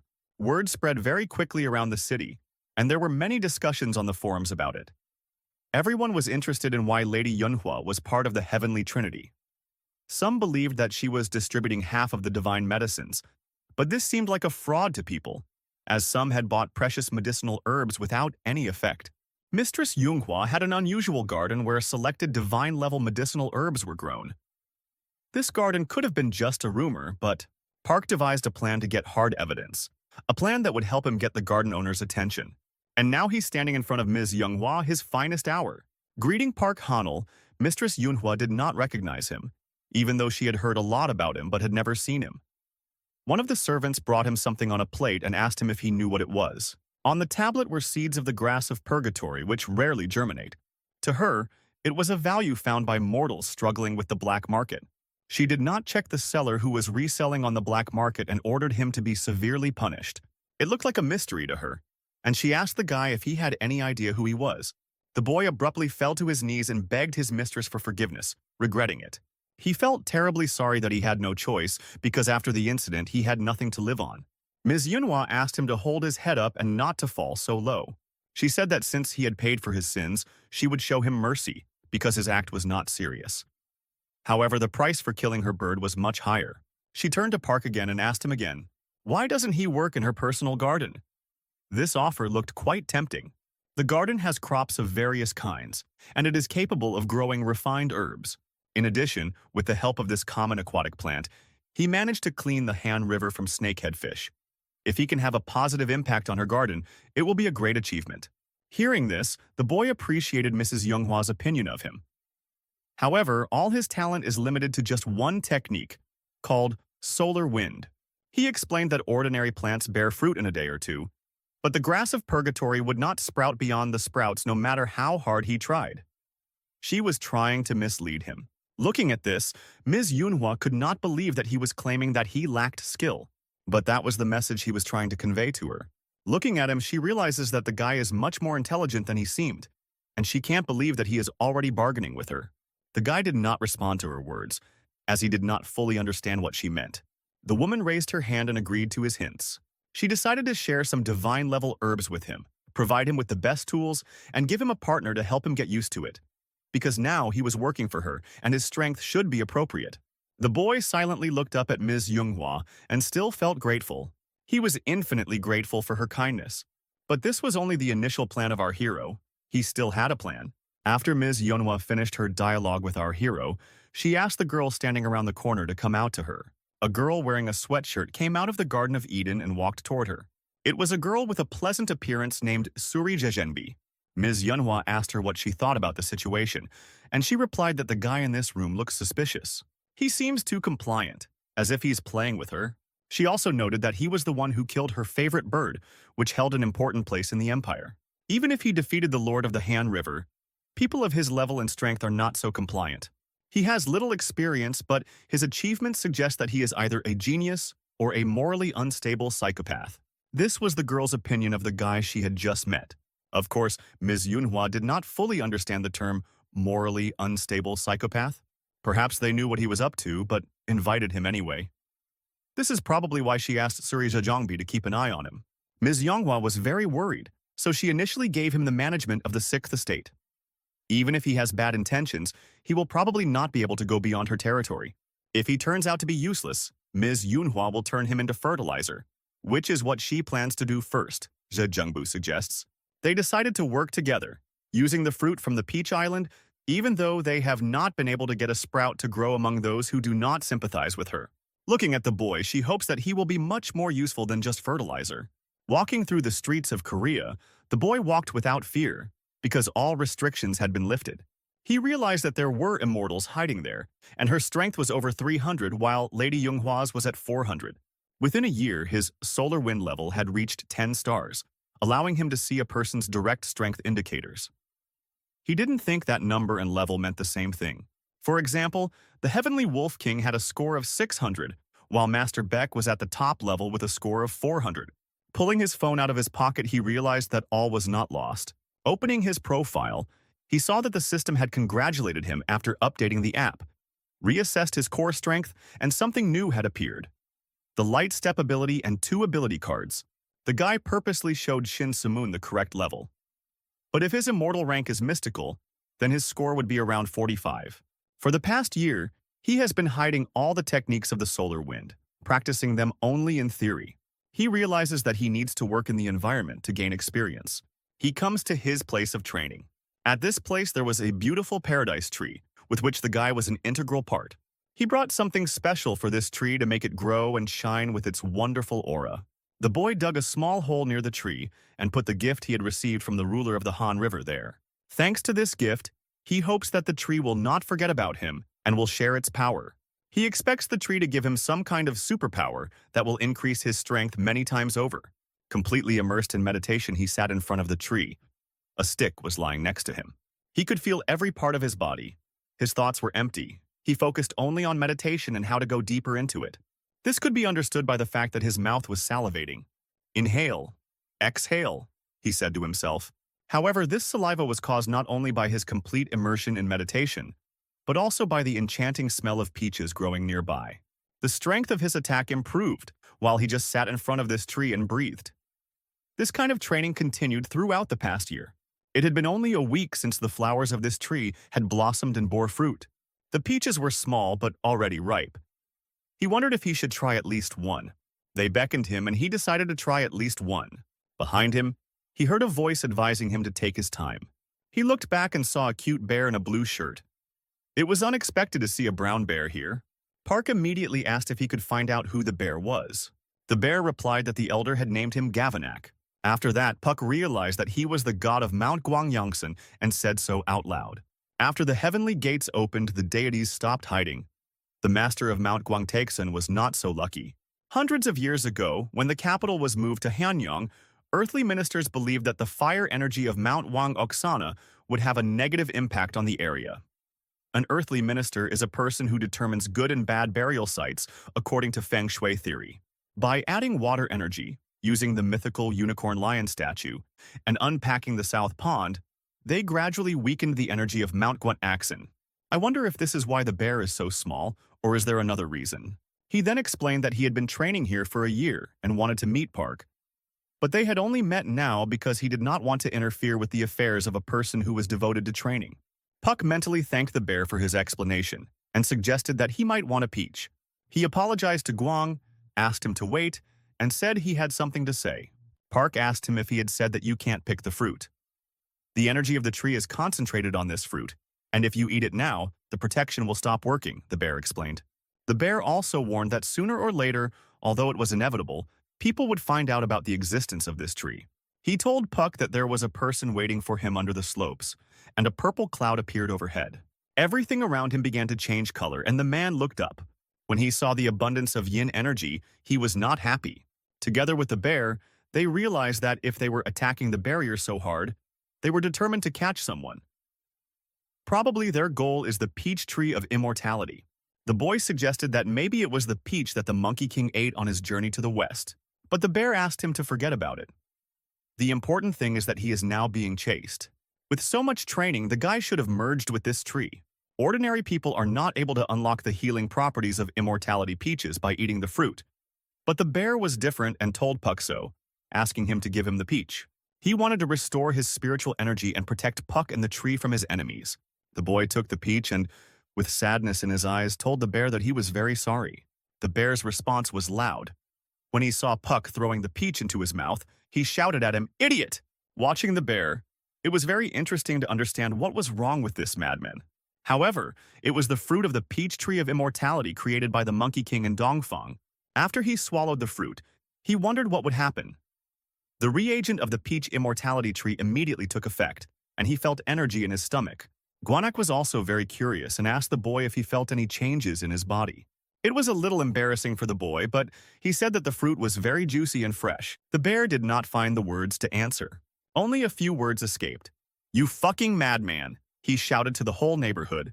Looking at his arm and the bear raging with anger, Park felt the heat begin to spread through his body. Breathing techniques did not work. The heat continued to circulate freely through his body. Although this heat was not like the previous ones, it was much warmer and more pleasant. The bear explained that it takes 3,000 years to produce a lower-ranked fruit, and it is not known what to expect from a tree that is only 1 year old. When asked for help, the bear shouted that even if he wanted to, he could not do anything because he had no strength. He seemed to feel very sick, and he felt that something had hit him in the head. He thought it was a stone, and he was outraged at the guy who couldn't help him and decided to throw stones at him. He took this alleged stone in his hand and began to examine it, but he saw that it was not a stone, but a seed of the herb of purification, which had even sprouted. The bear could not contain his emotions. It was very cute, as he said that this precious thing was now his. Puck threw a few more seeds into his hand. That was all he had. He gave the bear everything. He did this so that he could recover, and he asked the bear if he could recover with this. The bear answered without hesitation, "Of course." Puck then asked him what he could do. The bear said that he could now sell the caves and told the boy about it. Selling caves sounded very strange and incomprehensible, and Puck didn't understand it at all, and even thought he had heard it. The bear added that only 3 purifying grains would not help him regain his strength. He explained that he would start selling caves where people could hide. But that's not the point right now. Park is being searched for, and he needs to deal with this immediately. Picking up his phone, he used a feature that he thought would make things much easier. This feature was a call to a map of the area. On the map, they saw the intruders approaching them, and they had to deal with them. It was obvious that the bear's current strength was not enough. Meanwhile, a guy was approaching Puck, and when he got closer, he found what he was looking for, and he was looking for him. So they stood opposite each other and met each other's eyes. The energy of a disciple of the Heavenly Wolf King emanated from the boy, which Park immediately felt. He asked the boy if he had received orders from his master to return with him. He didn't hide anything and reached into his inside pocket, saying that he had. He added that as a bonus to the order, the master had given him this thing and pulled out a very strange object that looked like a mop. Pack, adding humor, asked him if it was a chaff rag, but he replied that it was the fan of a 9-tailed fox. Hearing this, the bear said that he had seen even a 5-tailed fox only once, and 300 years ago. The bear could not believe that such a treasure was created from a 9-tailed fox, a rare item. He warned that the power of this artifact must be very great. But even if its master, the Heavenly Wolf King, was going to use such power and soul, a city full of people? Asked Park. In response, the man just asked Park if he could feel the energy. Pointing to the purple clouds above them, he explained that it wasn't so important what technique you were using. It was more important how Park would act.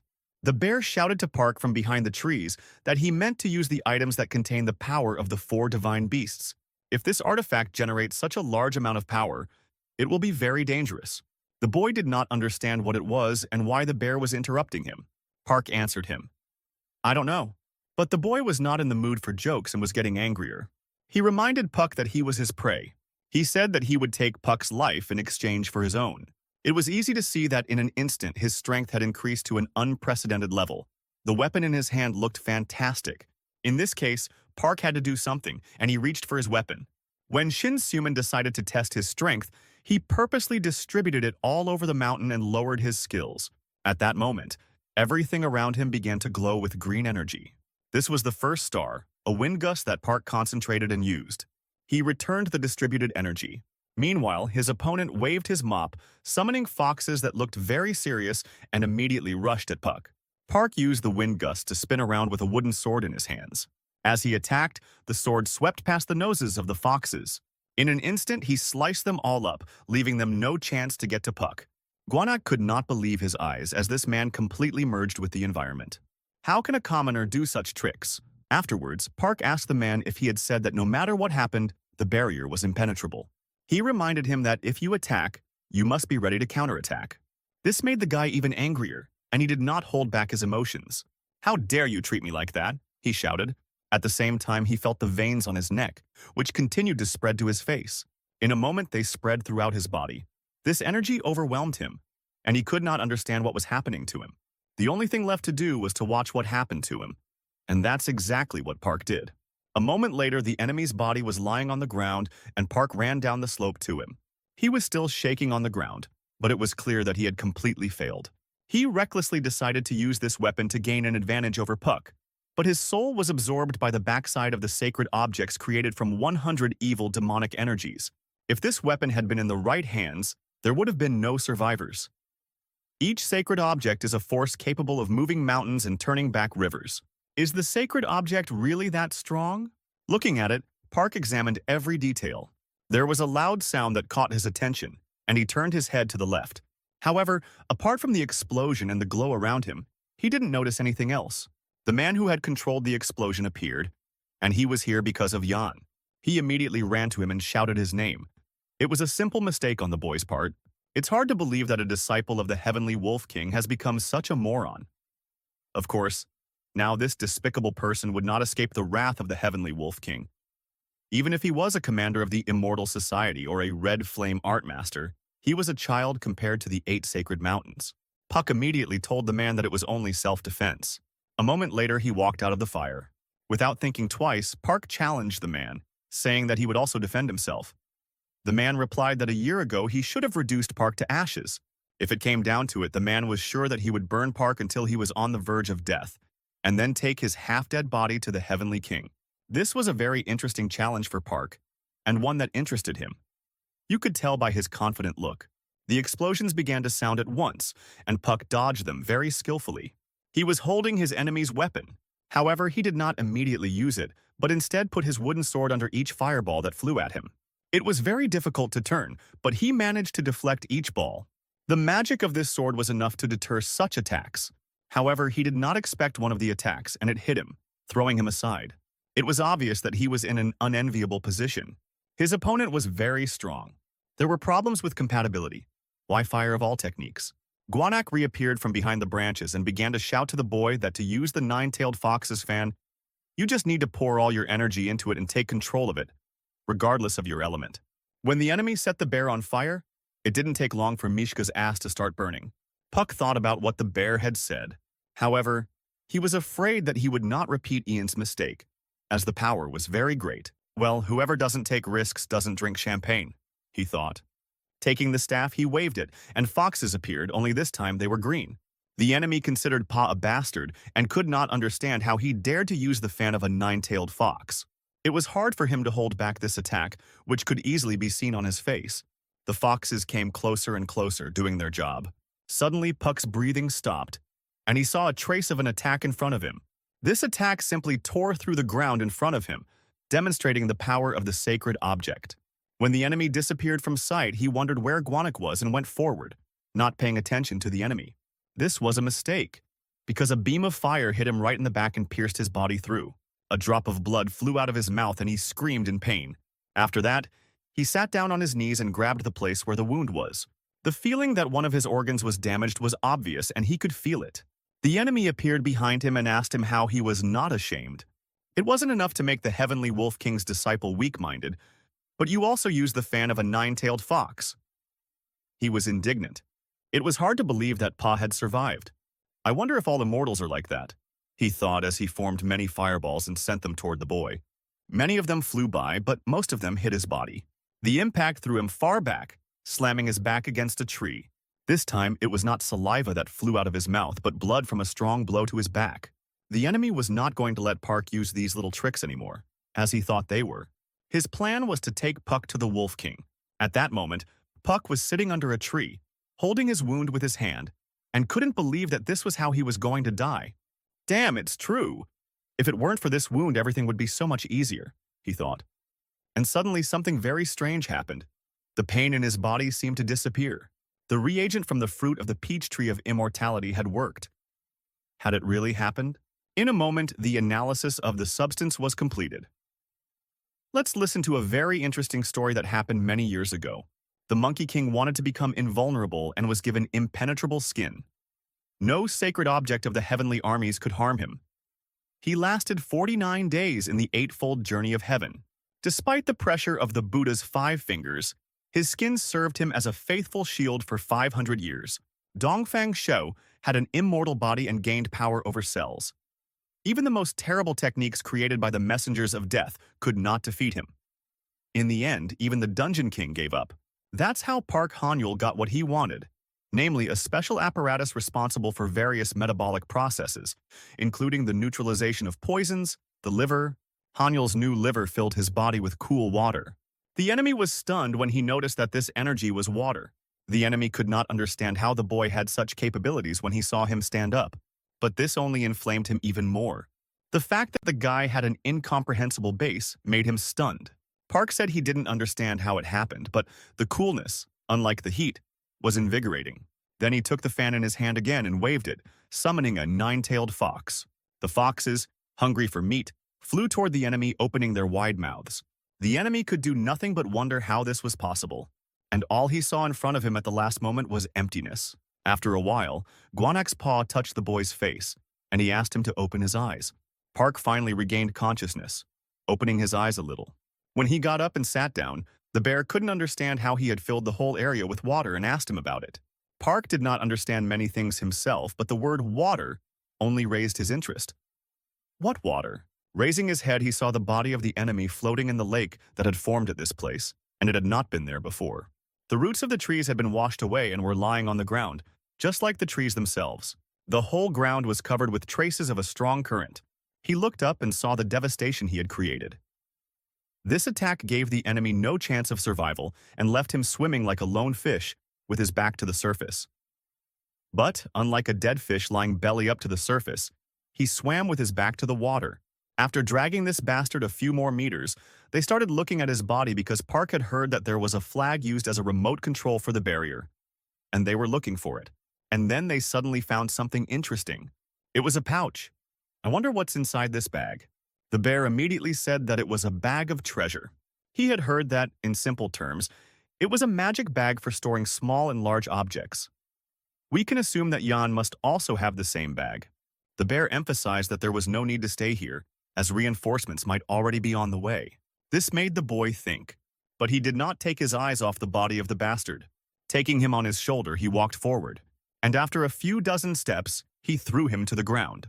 Guanak did not stop being curious and asking a lot of questions about what he was doing and what he was thinking.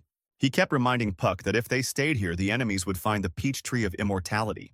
Puck was already annoyed by the bear's words, and he simply asked for a few seconds, and an energy layer began to form in his hands. He took this ball and pressed it into the ground right next to the man's body, creating a circle of energy. It was a desolation by the solar winds, the 2-star art of the Song of Songs. Leaves began to fall from the tree, covering the ground around the man. Park used the body of the Taoist opponent as fertilizer for the tree, speeding up the flowering process. Fortunately, they were not too late, and now they can smile as they stand next to this tree. They were not late because help was already very close. The peach tree blossomed and the barrier worked, while the men just wandered around looking for it to no avail. "What a pity," said the bear. "If this Taoist had any element other than fire, Pak would have been able to grow a new fruit." Although as it was, the peach tree looked very beautiful, already blooming. Speaking of the fruit, Puck asked the bear if it had any special healing effects, but he didn't know because it was a very valuable and secret treasure, and only a few people knew about it. The effect varied depending on the size and time of ripening, so maybe that's true. Even so, when Puck passes the energy through the liver, the energy of the water increases, and there is a lot of it here. He wondered what the result would be if he ate a fruit that had been blooming for much longer. This topic never left his mind, and he continued to think about it. But he was interrupted by a bear who spoke to him. After that, he asked Pak to show him around. "Can mountain deities go wherever they want?" the boy asked again. The bear answered that they could. It was not a problem. They just needed to create their own clone. The only question was whether Guanak had the energy to do so. As their views converged, the bear wanted to look at the world through Puck and see its manifestations. But it's not that simple, and the boy asked to share something in return. It was not a problem for the bear. He immediately brought Puck a very interesting thing and gave it to him directly in his hand. It was a Motdogson, a peanut snack that looks like a club. The name was censored, and now it has this name. Holding this huge club in his hands, Park thought it was just a snack, but the bear was ready to explain what it was. Since ancient times, all over East Asia, including the Korean peninsula, amazing creatures began to appear, an intelligent race called goblins. They were not only strong, but also spiritually developed from birth. Their character was outstanding. In addition, they had special tools that made their abilities more perfect, a goblin helmet and a club. After the bear explained, Park wondered if he could use the club, because after the story, it seemed to him that only the owner could use it. "That's right," the bear answered. "It's an incredibly important treasure that can be exchanged with goblins for anything your heart desires. A goblin helmet and a club cannot be made twice. The loss of one of them means the loss of half of the owner's power. Thus, Puck can make the owner do whatever he wants. But there's one catch. Since the bear was just lying there, he doesn't know who the owner is, so he picked it up by accident." Well, it's not so bad, Park thought. I didn't expect anything else from the bear anyway. After that, he said that he was willing to show the bear around, and the bear was happy to hear that. The bear could not believe that he was going to go to the outside world. The most interesting thing for him would be to go to some lady's house and work in her garden. They had a few things with them: the flag of the Dark Northern Squad, the second treasure bag, and the treasure book. The Seoul Summit will be postponed to the 1st of next month due to the approaching New Year. The government has already ordered a special meeting between the heads of state and representatives of the Immortals. They were traveling in a car and heard the announcement on the radio. The driver even said he heard that the reason for the summit seemed to be called the Tower of Babel. It immediately became clear to Park, unlike the driver, that it was the Tower of Babel. The Tower of Babel is an unprecedented structure built by people of an ancient civilization in an attempt to reach heaven. Unprecedented means unique. Although the myth of the Tower of Babel has been passed down from generation to generation, the tower itself existed long before the gates of heaven were closed. Thanks to the current dynasty of immortals, it will be rebuilt according to the design of Babel.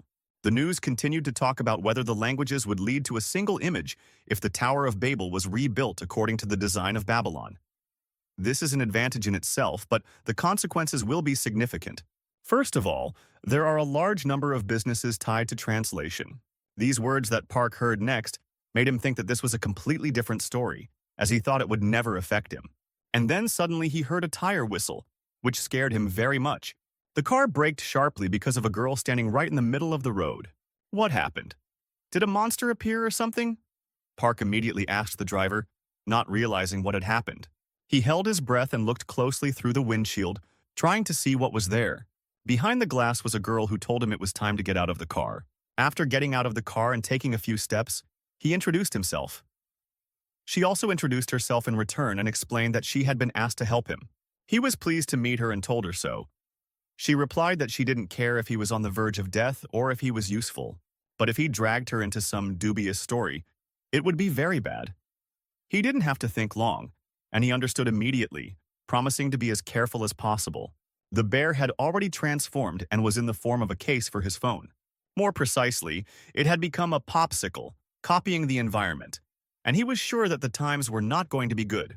He knew her a little. This girl loved very handsome men. The bear began to talk about her. A long time ago, there were rumors about an incredibly handsome man who was famous throughout the island of Jeju for his elegance. Moon Doran, the son of the god Moon Gyeoksong, and an ordinary girl named Jae Jongbi, had the honor of seeing Moon Doran while he was taking a bath. It was then that her spiritual power awakened, even though the heavenly gates were closed. This story from the bear was very dubious, and Park wanted to believe that he was deceiving him because it seemed impossible. I had heard that people are able to awaken spiritual power when their minds and bodies are in critical condition. Such people are chosen and elevated by the gods themselves, the bear added. He went on to say that she was accepted by Moon Gyeoksong as soon as she gained power equal to that of Moon Doran. And then she bravely followed Moon Doran. Needless to say, how did he meet the young immortal poor thing? She thought he had no reason to see her, so she wanted to create one herself. It took her less than 100 years to conquer Jeju Island. You can easily say that she has a temper, because at that time there were cries for mercy in the streets. If we compare it to a flower that can reach the heavens and wipe out all life, it would be the flower of destruction, the Sura. It is with such a flower that she can be compared. When she became a representative of the dynasty, she officially proposed to Moondaring. But he and his father were afraid of her.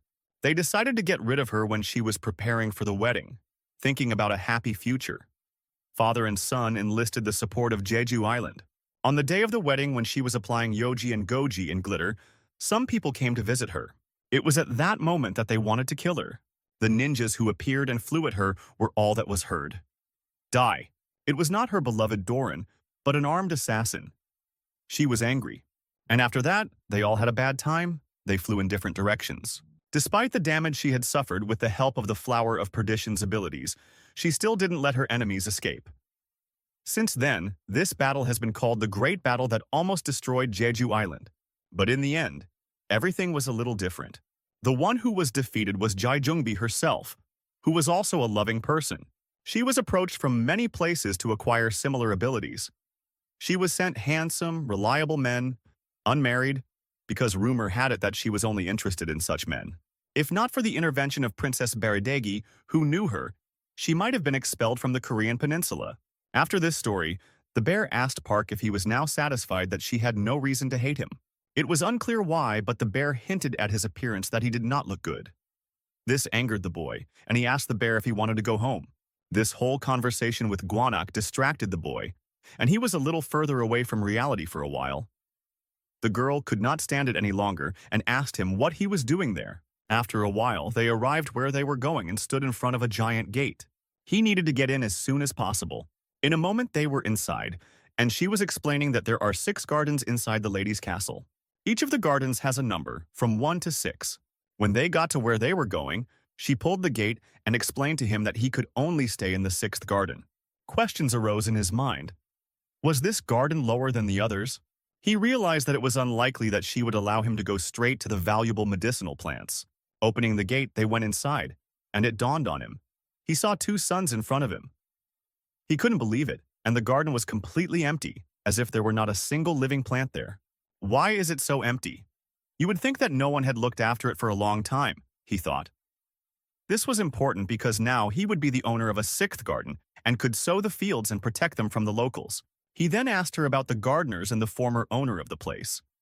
She replied that they did not exist here at all. The garden became inaccessible when its last owner died 100 years ago. As the world changes, the number of immortals grows, and the value of lesser herbs must increase due to increased demand. After many years of decline, the 6th garden has been reopened. The girl added that this does not mean that the boy's work will not be paid. When the harvest time comes, he will be rewarded with so much that other gardeners have never dreamed of. She wanted to continue talking, but her phone started ringing. Park was surprised to hear a Japanese ringtone. Quickly, she began to take the phone out of her pocket. In her haste, the phone fell out of her pocket. Puck saw who was calling, and there were very handsome guys on the screen, and the number was signed as Prince. It was at this moment that Park remembered her past and told himself that he had to be careful because if he did something wrong, there would be disaster. He kept repeating the word careful to himself.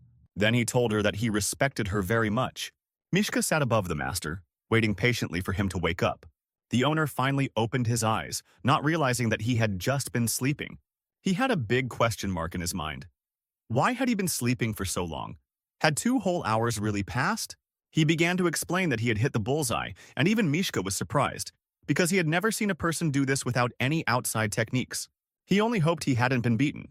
But Mishka started talking about how the 6th garden grew the least, because the best seeds were chosen, and their taste and quality were simply incredible. This made him realize that by the next harvest, they would definitely be watching to see how well he took care of the place. If he shows them his skills, they will definitely ask him to grow even more valuable plants. He must not use this garden to become much stronger than he is now, so that no one else will dare to abuse him as they did before. In the world of restless immortals, he will not allow anyone to touch him or his family. So he told Mishka what he needed to do to make it happen. First, he would have to deal with the abandoned field, because it was in chaos. He reached for his briefcase. The sword in it was completely destroyed, its hilt turned to ash. Looking at it, he only realized that he had overdone it this time. Picking up the sword, he stuck it in the ground and thanked it for saving his life several times. Leaning his head against the sword, he realized that he had to do his best. Even Mishka looked at him and could not believe that he was asking so sincerely. It would seem that it was just a plant, but he could take it to heaven without regret. From this sword grew an incredibly beautiful tree.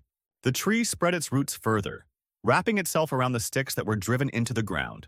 After that, a beautiful fence was created from these roots. They were more than alive. The peach tree, which had been burned to the ground and took at least a month to recover, was transformed in just a few seconds. He pointed his finger at the two trees and commanded them to come back to life. Using the Sun Wind Execution 9 Star Earth Cultivation Song art technique, he created living creatures out of wood, their eyes glowing green and the energy around them of the same light. He entrusted these two beings with the duties of an experienced farmer. They turned around and began to approach each tree, giving them the strength that was inside them. It was an incredibly pleasant sight to watch.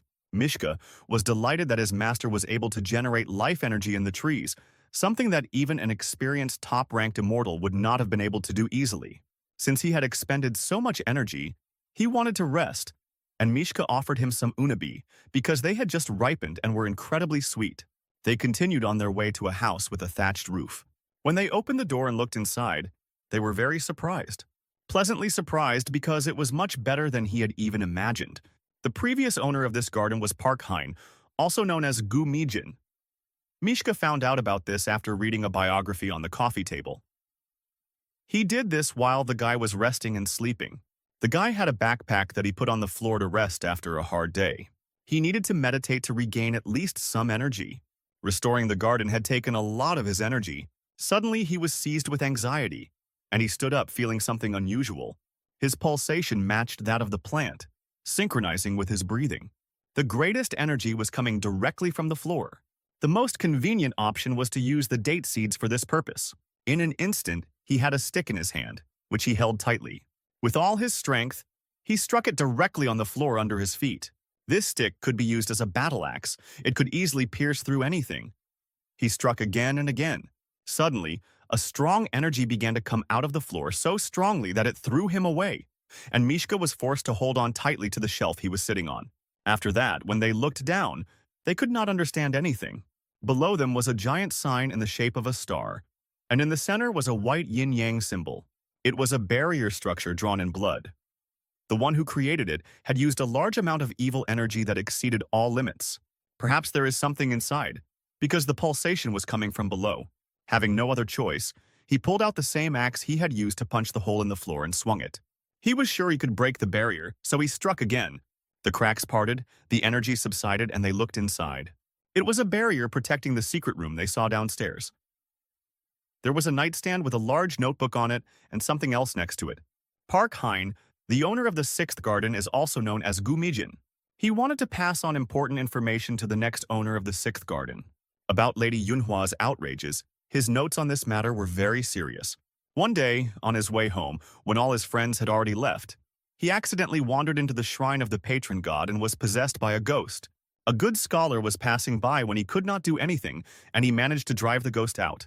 The scientist scattered red beans, and he was grateful to the scientist, but the scientist explained that the ghost had managed to possess him, which meant that his spiritual power was unlocked. The scientist explained that he must now follow the instructions of the immortal. The grateful scholar then invited him to Lady Yunghua's pavilion. He said that if he managed to develop his spiritual power and devote himself to practice, he would be able to reach the heights. But for someone born immortal, it is almost impossible to become a high-ranking immortal. He did all the hard work, seeing no end to his duties, until he finally gave up.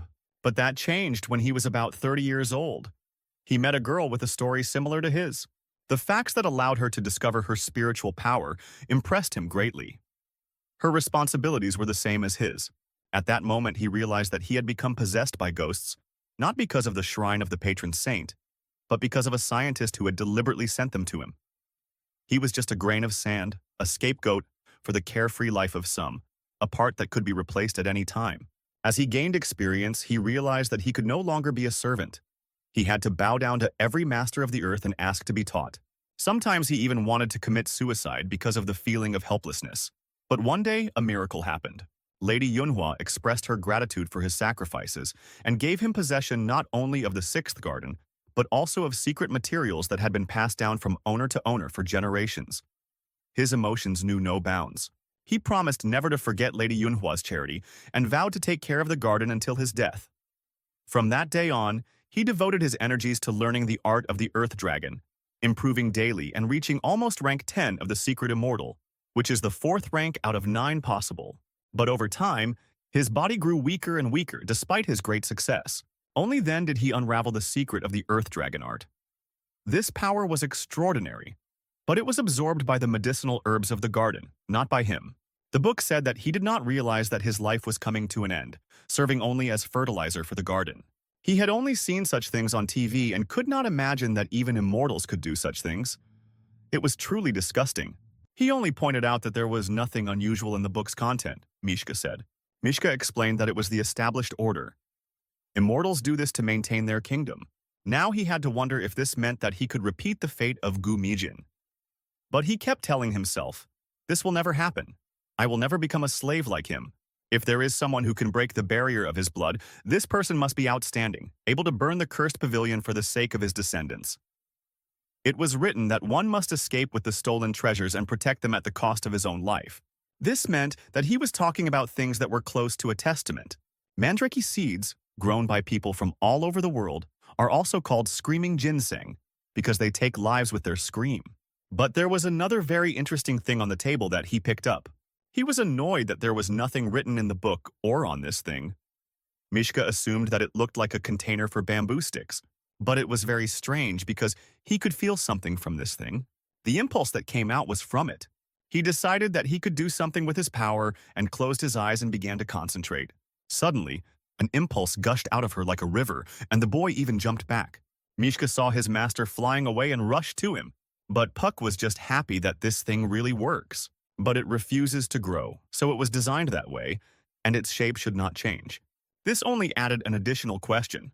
What the hell is this thing? He continued to look at it curiously. After he swung it a few times, he realized that it felt very familiar, like a sword handle. Mishka also assumed that it could be a blade. But what would happen if it really was a blade? Meanwhile, the lady is elsewhere. She was being carried by people, and now she was there. Having traveled a long way to their humble place, she was greeted with a smile. As the mistress of the Isonakami shrine, her appearance was impressive, and the energy emanating from her was even more powerful. She said that because of the controversial situation, she had to point out where to start, and added that she had heard about their treasures. Then she added that she owned one thing that was lost hundreds of years ago during a very horrible event, and she really wanted it back. Meanwhile, Puck and Sack on his head were looking at the thing they had found with curiosity, not knowing what it was. They assumed that it might be a sword hilt, because the energy emanating from it was very strong. The seven-toothed sword of Sotishito was an amazing artifact, as was the place where it was first made. Bekia was an unrecognized state because among the 3 kingdoms, it was the only one that lacked the strength to gain sovereignty. Bekia's force was founded by Park Hekosa, who had unusual physical characteristics.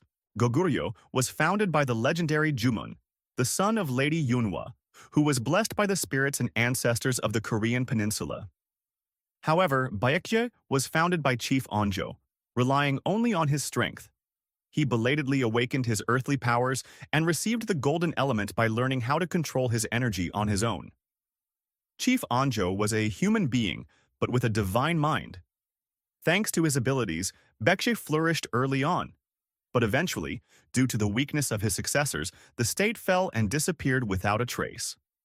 However, there remained one who was compared to the leader's genius, the legendary prince who expanded Baekje's territory to the entire western part of the Korean peninsula, King Kincho. The seven-toothed sword, made by the legendary prince himself, was a rare work of art, a precious object comparable to great sacred artifacts. Ironically, it was kept separately, and it was for it that she had come to get it, telling her everything she knew and something else she knew. In the past, there was a record of this sword being handed over by King Gyeongcheo to the Heavenly King. The messenger who carried it died because of a storm that suddenly hit the poor man. Fortunately, the ship with the sword survived, but they only received the blade. Only the woman realized what this meant. The sword did have a hilt. She noticed that she had learned about the existence of the hilt relatively recently and asked why they were interested in its whereabouts now. She replied that she was not here to ask stupid questions. In 6 months, she planned to start a battle with the Celestials on behalf of the shrine. She immediately asked about the conditions.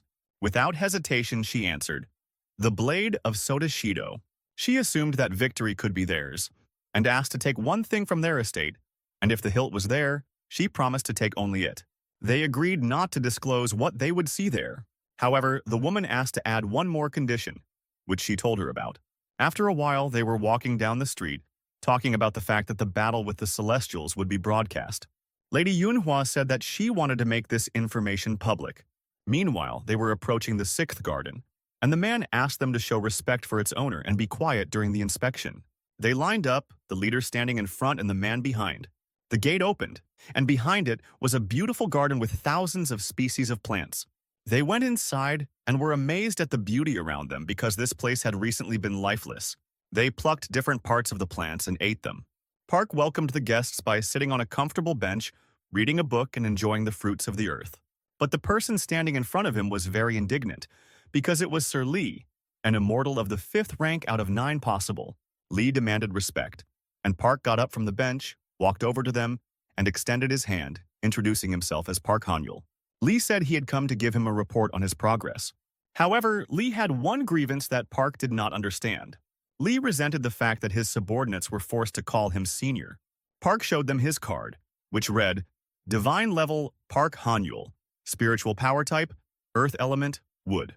A moment later, they were already ordered and were carrying stones under his gazebo, while Lee talked to Park about the battle with the Celestials. Lee explained that the Celestials had decided that 2 players, from the 5th to the 9th ranks, would fight against the Japanese. Park replied that he rarely left the garden and didn't even know about these events, and asked Lee if he would participate. Lee replied that he most likely would. Lee, during the Korean War, as a result of the shock of the explosion and the loss of his family, awakened his spiritual power and later came to Lady Yunhua's pavilion.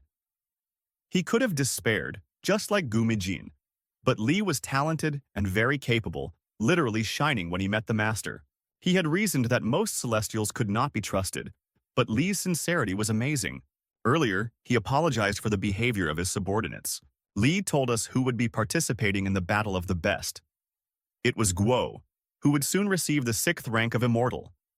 He was said to be a blood relative of King Dimension, the son of Lady Yunhua. Lai was only too happy to be able to fight someone like Guo. Park was very interested in Guo's name, and he began to think about him. At that time, she informed everyone that the shrine had accepted their offer. At the meeting, everyone was told that mortals strongly supported them because they had killed several creatures. If you take an active part in debates about the dignity of a nation, you get more praise than Shin Soman, as she called her, a disciple of Tebek who had barely killed a living creature. A woman appeared behind her and asked the hostess to listen. After a moment, the mistress wondered why the owner of the 6th garden wanted to see her a second time. She asked him to tell the impudent man to wait, because she was having a family tea party. Then the woman whispered something in the owner's ear.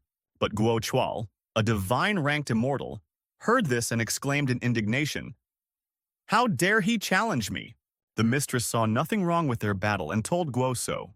Guo Hyunhua added that they say he deliberately does not raise his rank because he is afraid to fight stronger opponents, and suggested that he prove his courage in battle if he does not like what they say about him behind his back. The boy didn't understand what she was talking about, but the mistress supported Hyunhua by confirming her words. She wondered if he could stand up to the owner of the 6th garden. His eyes showed mixed emotions. His teeth were gnashing as he clenched his jaw harder because of the words he heard from his family. A moment later, they were standing on the battlefield. Park versus Go. She, fanning her face with the fan she always carried with her, watched them closely. Each of the spectators was holding their breath in anticipation of this promising battle. It was announced. The owner of the 6th garden, Park Hanyul, was confident in his abilities. Standing against him was the one who always controls his energy and holds himself confidently, Guo. Guo looked directly into Park's eyes and said that he would not be to blame if he died. Puck thought about the fact that Guo was looking at him as if he wanted to kill him. But he clearly understood that Guo's anger could play into his hands. The battle is declared. The battle for the divine title of Immortal begins. By the way, Puck sometimes wondered why there were so many ranks, and even his head hurt from these thoughts. This was Mishka's finest hour because he could explain it. Teacher Gwangak explained the ranks. Ordinary person, first rank, high, second rank, superior, third rank, mystical, fourth rank, surpassed, fifth rank, spiritual, sixth rank, saint, seventh rank, supreme, eighth rank, divine, ninth rank. Park Chan-yul and Go Hyun-hwa were at the fifth rank of the divine level. Go Chael was also at the fifth rank of the divine level, and Go Hyun-hwa was at the sixth rank. We thank Teacher Guak for explaining the ranks. After announcing the start of the battle, Go immediately began to demonstrate his strength. He continued to ask Park not to blame him if he ended up in the fire of death. At this point, Guo was already using his strength, showing everything he could do. The entire area around him was captured by his chakra, and he attacked every point of the ground in front of him.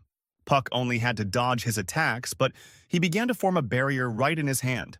By putting it up, Park showed what he was capable of. The opponent doubted that he would be able to block the attack with the leaf shield. He saw the leaves falling off it. Guo suggested that Park should say goodbye to this technique, as well as all the others. Guo was working a miracle and was sure that it would be enough. He kept repeating how close Park's end was. Park, in turn, apologized for what was about to happen, as his leaf shield was already fully charged.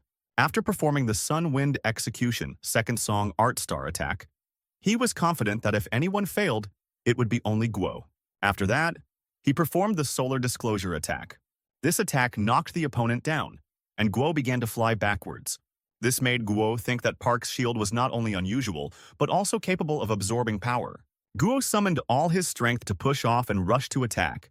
However, this ended in failure, as there was already a giant shield over Puck that could not be penetrated. Suddenly, a man appeared and interrupted their battle and apologized for interfering. Damduck appeared, explaining that they couldn't leave the child behind because it was already obvious who the winner was. Go assured him that he could continue fighting, but Dam looked at the goddess and waited for her words. He added that he was confident in the undisputed victory of the Taoist Puck. Even with his powers, he would not be able to create such a pavilion. The hostess immediately thought about it. Damduck's talents were very impressive, which is why she listened to his advice. He didn't understand why Lady Yunhua was so easily agreeing to her nephew's request, but she asked him to come to her. She was also curious about who the guy next to him was. From the looks of him, his strength must have been impressive. The first question she asked him was about what kind of training he had been doing for the past 6 months.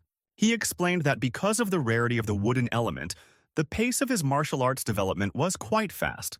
He also told her that he knew why she, the lady, had given him this position, to make him grow something, and assured her that he could grow it right now if she wanted.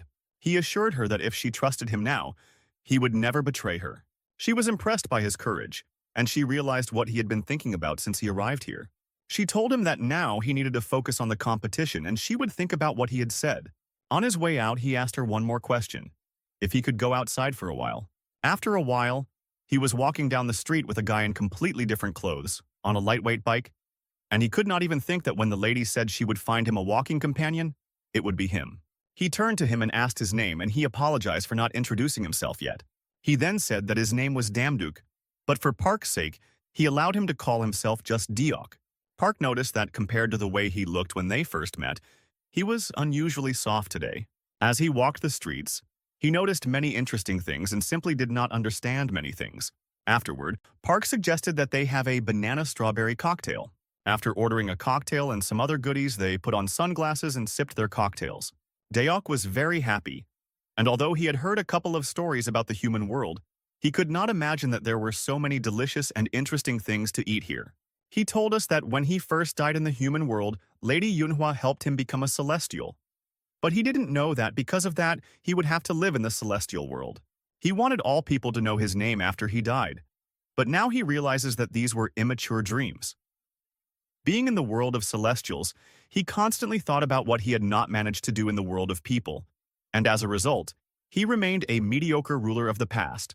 After a long conversation, he realized that he had spoken too much and thanked Puck for his attention and for being able to enjoy the world of humans. Park replied, "No way." And looking at his phone on the navigator, he noticed that if they went straight ahead, they could see Gwanghamun. But suddenly they heard people shouting very loudly and holding placards with inscriptions. Human sacrifice is murder. They were shouting that it was enough to turn a blind eye to the deaths of innocents and holding banners. The boys realized that it was a protest, but the words sacrifice alarmed them. Deok could not believe that the head of this country was killing his own people. How such bastards could continue to exist, he did not understand and crushed his cocktail in anger. He immediately suggested that Puck go to their leader and talk to him. But suddenly he saw something very strange. The sky seemed to be covered in darkness, with only a bright light coming from a black ball in the sky. It was a solar eclipse, and the sun was under this black ball. They immediately realized what was happening, and Deok asked Park to protect the local people. People started running away, screaming, "Help! And help!" The energy and attacks were very strong, and he appeared, the one who considered all people to be creatures who do not know their place. His cap said, Hwabin, and this young man who thought people were beings who did not know their place was called Yongshin. At this point, having created a weapon, Park jumps on him. Expecting to strike him, he hits him with all his might. A loud explosion rang out in the neighborhood. The explosion was so strong that it left a huge impact mark on the asphalt, but John was not there. Looking around, Park could only hear people screaming for help. Everyone was running wherever they could, hiding from the attacks. There was no mercy for anyone. Anyone who came under attack could not stay alive. Park looked at these bastards and could not contain the anger that was bursting out of him. But when he turned his head, he saw something large approaching him. He barely managed to dodge a giant piece of earth that was flying right at his head. John turned to Park, saying that he never expected to meet him in such a place, and called him a wanderer from another world. In the name of Hwabin, Yong said he was going to take Park's life. The Hwabin is South Korea's first nationalist group of Christians, also known as the Poor Man's Gang.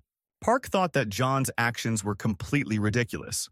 John's energy and very essence were one of the handmaidens of the Heavenly Wolf King. Park immediately recognized this unfavorable yin energy. He had felt it since the statue exploded. Puck asked her if she was close to Yang Guiju, the one who leads the group of the poor. Hearing that name, her teeth clenched in anger. She was ready to hear anything from Park, but she was sure that she would make him pay for all his crimes no matter what. However, Puck did not understand the word crimes. Putting his hands on the ground, his energy spread around, his chakra going straight into the asphalt. His attacks, like all plants in this world and in the world of celestials, looked very beautiful and mesmerizing. However, to the enemy, this attack looked ridiculous. Park took his time, believing that the only one who should pay for his crimes was her. Immediately, his own wooden warriors appeared behind him, and they came to life. He ordered them to attack, and they rushed at the enemy. The warriors began to grab people by the neck and squeeze them so that they could not breathe.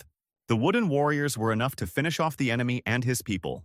Feeling threatened, she ordered the release of the dragon glasses. Drijaglots are spirits that live in a person's head, demons of headaches and mental disorders. They are very evil, but if you take good care of them, they will bring you good treasures and allow you to have children. It is said that in Korea, dragonflies are more powerful. When they were released, she ordered them to tear apart the man who killed her dear husband. He understood the threat he was facing. These monsters were very vicious, and it would be difficult to get rid of them with the help of Ents, as he called his wooden assistants. Using the fan of the nine-tailed fox was also ineffective. To the last, he didn't want to use it now, but he was lucky that he had bought a small smoking pipe from the store before. Taking it out, he took a few puffs. The active ingredient in the mandrake increased concentration by maximizing the sensory and reflex nerves. He summoned up great strength, spread his arms, and dropped something into the ground.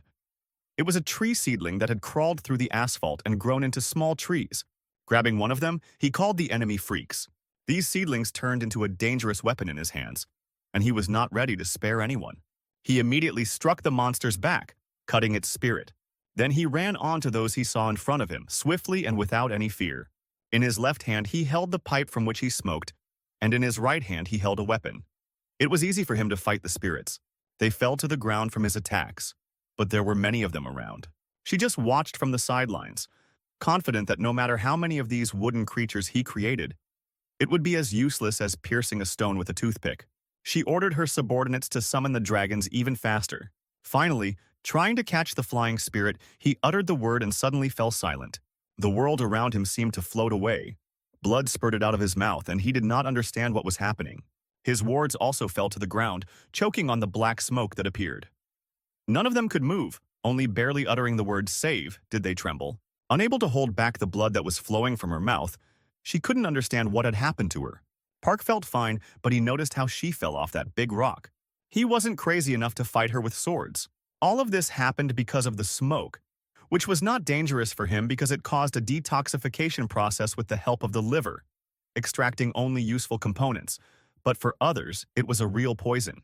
This case confirms that secondhand smoke is very harmful. It always happens to smokers. They are lying on the floor and blood is flowing from their mouths, and they can barely say "father" to the person who smoked them. And now she was lying on the floor, addressing Park and calling him "father." Suddenly, there was an explosion next to them, so strong that Puck was thrown back.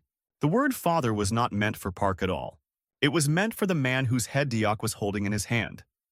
He had managed to deal with him despite his strength, and there wasn't a scratch on the boy, let alone her father. Park could not believe what she was seeing, because this so-called father was the Heavenly Wolf King. His face was right in front of hers, and their eyes met in silent tension. He did not understand at all who had brought him here, and who these people were standing next to him. He kept trying to prove his importance by asking if they knew who he was, but it didn't matter. All that mattered was that he had committed an unforgivable sin in front of people. Suddenly, laughter came from the crowd, breaking the tense silence.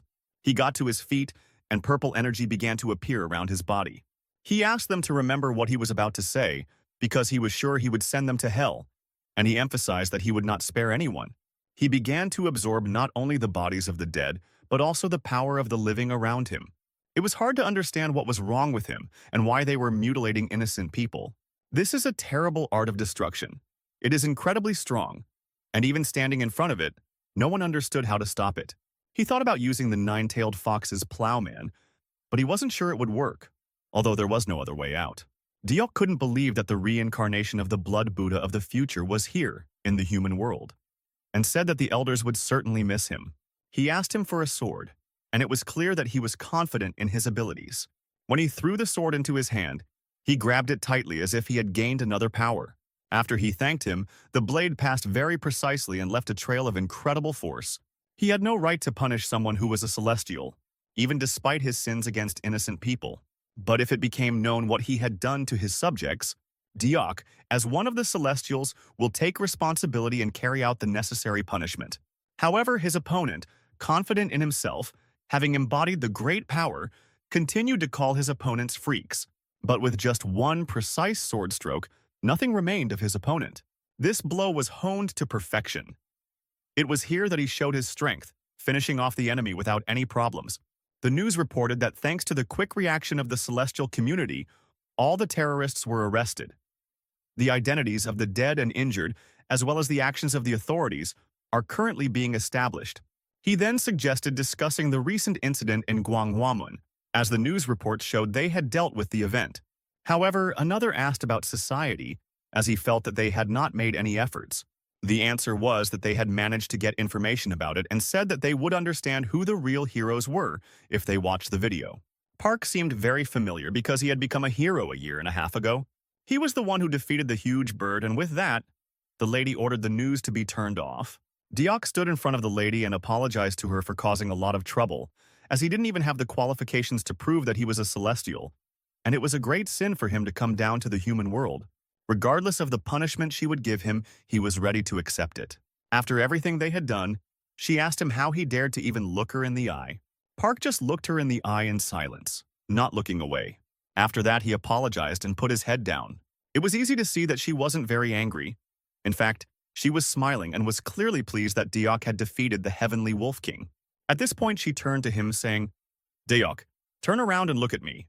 She told him that she would not say that his actions were wrong, but she advised him to be more careful. She told Park to prepare for a disciplinary statement. After a while, he was already in the sixth garden. He was overwhelmed with strange feelings, as it seemed to him that he had not been here for a very long time, and now the time has come when he can check the find. He could not even think that someone would hide this in the statue of Sejong the Great. He didn't think this thing had any power. The statue was built in 2009, so its history is short. But after they opened it and started reading it, they were very surprised because the real name of Sejong the Great was... Mishka asked if he was called that after his death, referring to that little worldly boy from the family. The word vile was very disturbing to Puck, and he was able to assume that the boy had done something bad. But the boy explained, very emotionally, that he looked like that because of his family, who had dampened the energy of Mount Gwansan when they founded a state there. This made him so angry that he started pulling the hair out of Park's head, but he continued to read the text written on the paper. After reading a little bit, he realized that the person who wrote it was undoubtedly King Sejong the Great. The text read, "Today, Hyang shed blood." This meant that Hyang was the real name of the son of Sejong the Great and the next ruler of the Joseon dynasty. I know what happened, and I don't have much time left, but I'm not afraid at all. However, I am disturbed by the thought of seeing my son be the first to close his eyes forever. My concern is for the people I will have to leave behind. Seeing Hyun losing weight every day because of the deity's curse is horrible. The island will be covered in blood and tears of innocent people. Long ago, there were many people who gave their lives in the name of deities. Before the era of the deity's rule over humans comes again, people who have not yet awakened their spiritual power need to gain strength and courage to resist the deities. There are runes on the distant North Island. They say that if you use them correctly, they will manifest their power. It looks like a poem with great power inside the words. After reading this, they assumed that he wanted to create power from a language system similar to the bone tongue of an oracle. They also realized that this guy was popular and respected even among celestials. If he had lived another 100 years, he might have been able to do it. If someone can read and write, then by simply learning how to activate the power of runes, that person will be able to use their power. My last wish is to not let these 28 symbols disappear, and for people who are able to achieve their goals with ease. Puck congratulated Mishka on the fact that the moment the great king had been waiting for had arrived. He held a book with the correct pronunciation and instructions for people. He pointed his finger at the pile of firewood in front of him. Then he used his energy to lift them all up. It can't be, he thought, as he looked at this, realizing that his true attack power was due to the runes and their correct pronunciation. The book had said, "Picture the words in your mind, and they will be activated when you say them out loud." He pointed to the wood and said, "Mountains," and they instantly burst into flames. This caused him a flurry of emotions as he was very impressed. "Fire, burn, burn," he repeated, and the wood started to burn even more. He was already playing with the firewood like a child when a sleepy Mishka appeared behind him, not realizing who was setting off the fireworks. Then, Mishka opened his mouth wide and shouted loudly at Pak, "Why the hell did you decide to play with fire in broad daylight?" His impression was also strong, as he did not understand how Puck managed to bring this on. Puck just wanted to be the exception to the rule. Gwanak was worried about him and asked him to be more careful. Sometime later, after several attempts, he realized that the fire was getting bigger as he raised his tone. He wondered if he should say the word fire louder. Does it work when more people say the word? And how can I increase the power of the fire? Would I be able to create something more powerful if I used a whole sentence instead of just one word? He thought. After all, the power itself lies in the intention.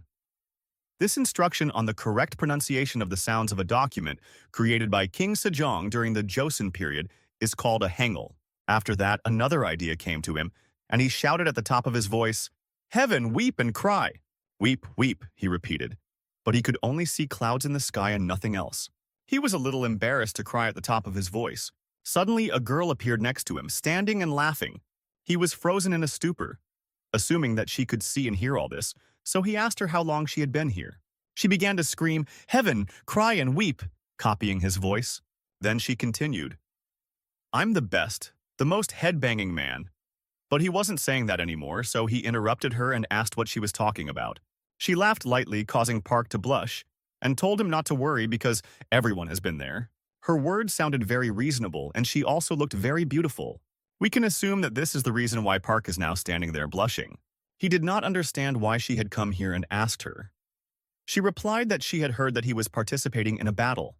She also heard that he won, which means he is a fast learner. The red color did not disappear from the boy's face. But in fact, the purpose of her arrival was different.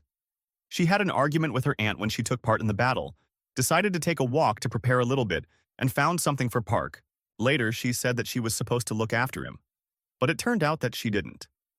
She saw that he was doing well without her, because the garden was blooming. She threw him a wooden box and said, "Here, take this." He looked at the box in his hands and could not understand what it was.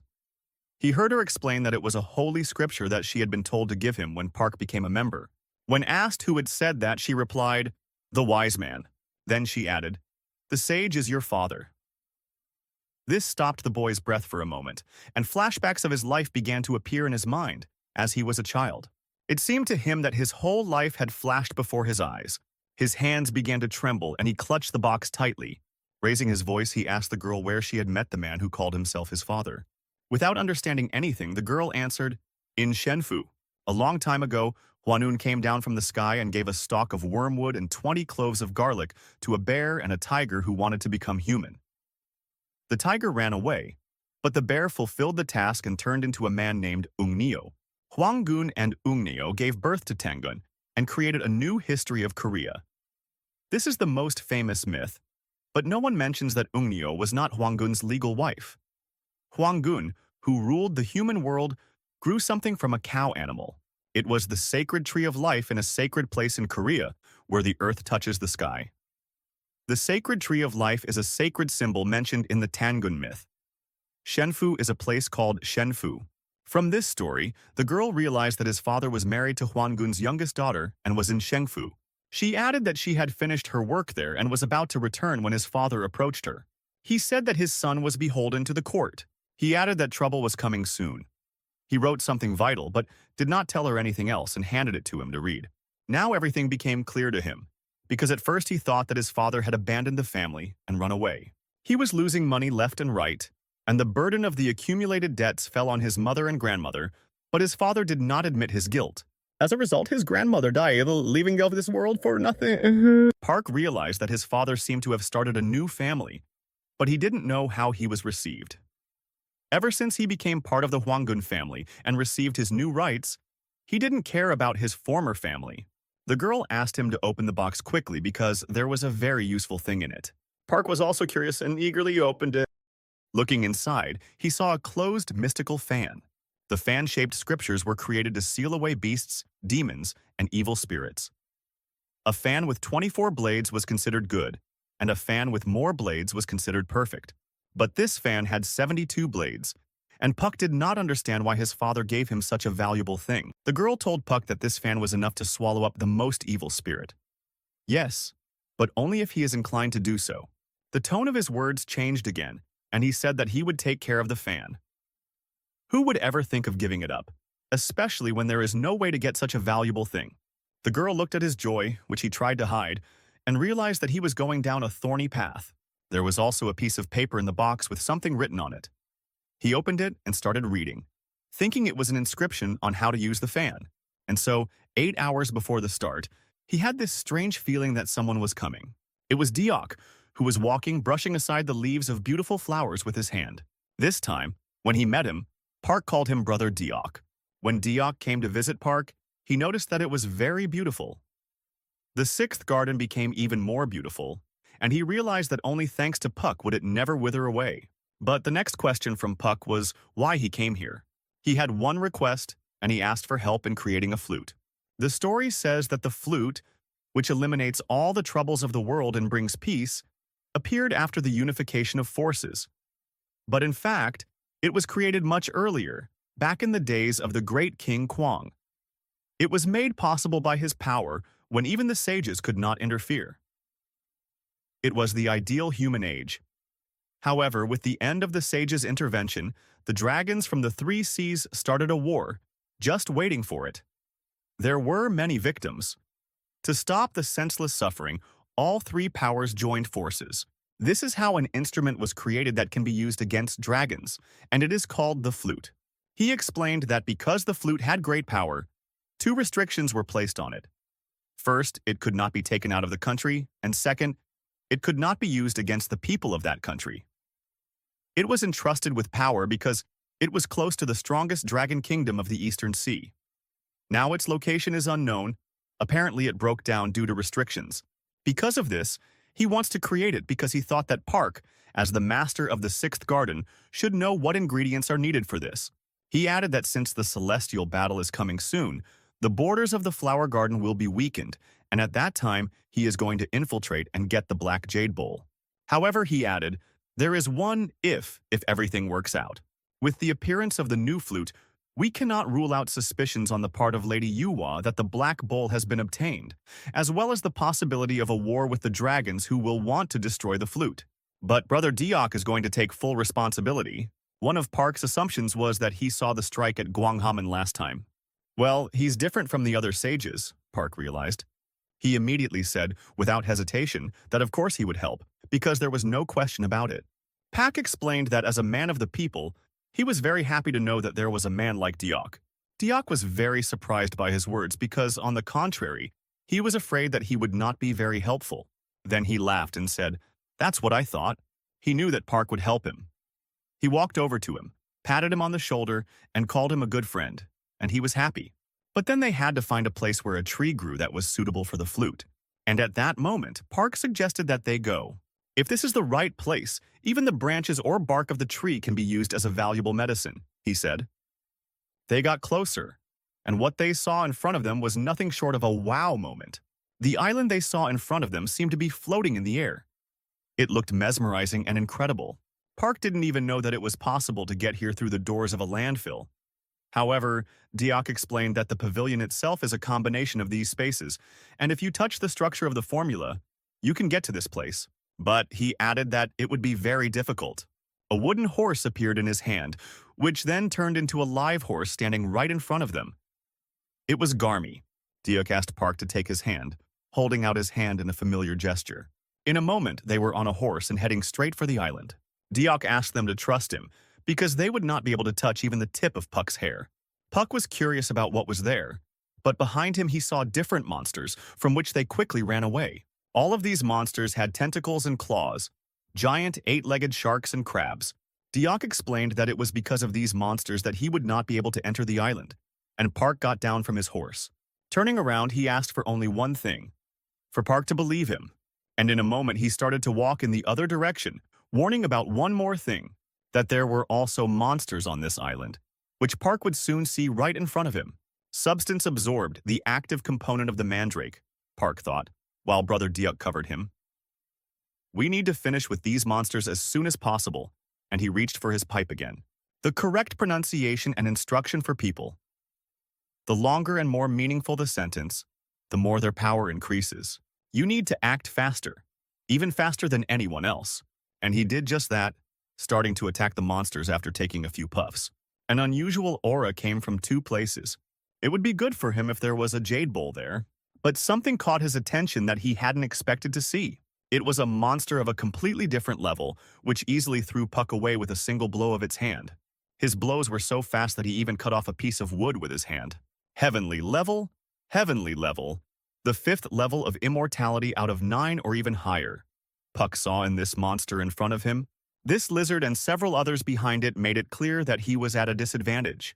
He had already used the mandrake, but it was still difficult to pass, so he had to reach for the fan he had. He called it a good trick. He was ready to use it as soon as the lizards ran at him, and they did so instantly. Park took the fan in his hand and waved it from behind his ear. The energy that came out of it lit up the entire forest on this island, and it was enough to deal with monsters of a much stronger rank. Immediately after these lizards left, an even stronger monster appeared. The eye of this monster was filled with coldness and ruthlessness. It was a giant bear that let out a loud roar that echoed throughout the island. Even far behind him, he stepped on the lizard with his foot, not noticing it under his feet. With one kick after another, the lizards flew in different directions. Mishka and Puck couldn't understand what was happening, but he was quickly dealing with the lizards. His blows were so hard that it was impossible to resist them. Mishka only asked Puck to wave the fan even more. As he fought back, Puck realized that Deok was enjoying his strength, even if he didn't want to admit it. Puck also realized that he was not called the Mountain Fire God for nothing. This is also not his true image, but an evil that irritates the great mountain among the mountain spirits.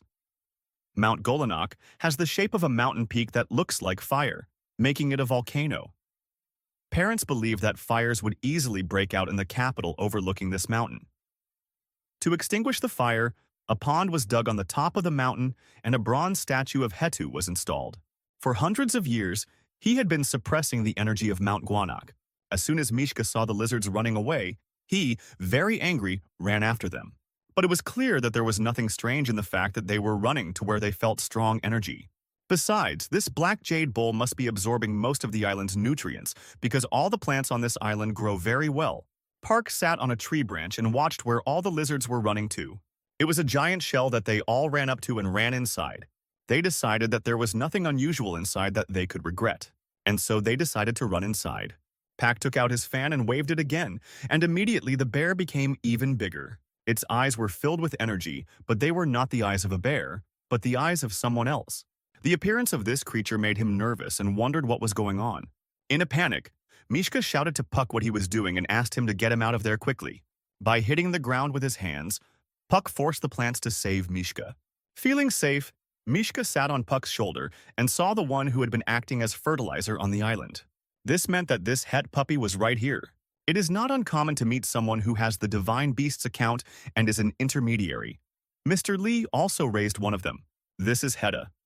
He is now an adult, and it is very interesting to know if this puppy is this big. How many are here and how many have grown up? This little guy is about 200 years old, and as far as you can see, he's doing his best to get out of the thicket.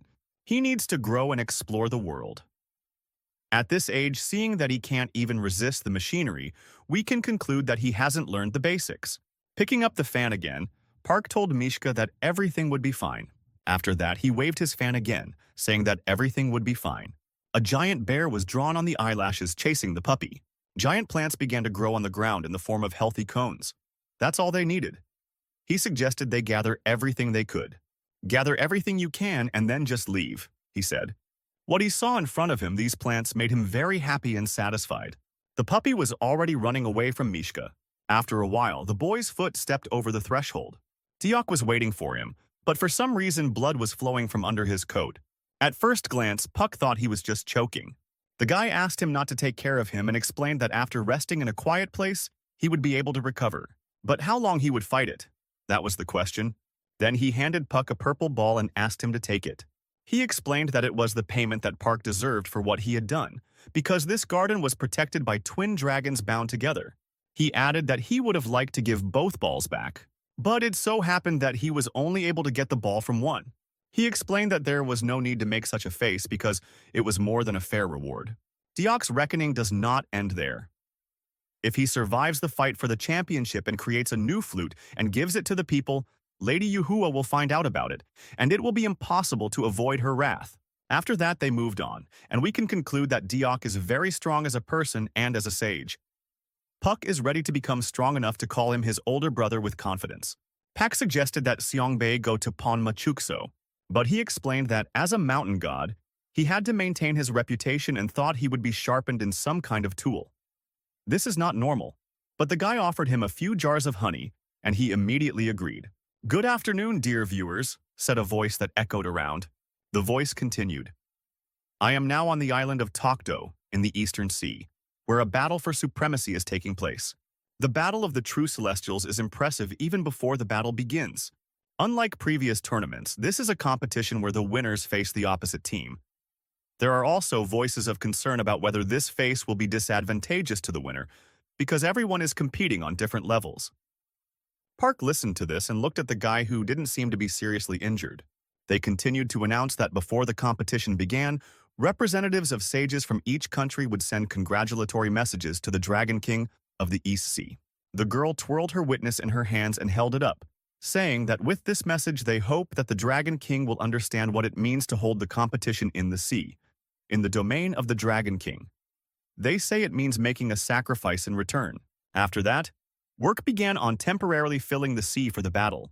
She asked everyone to see how the two islands became hotter in the blink of an eye. She just waved her hands and the water became more.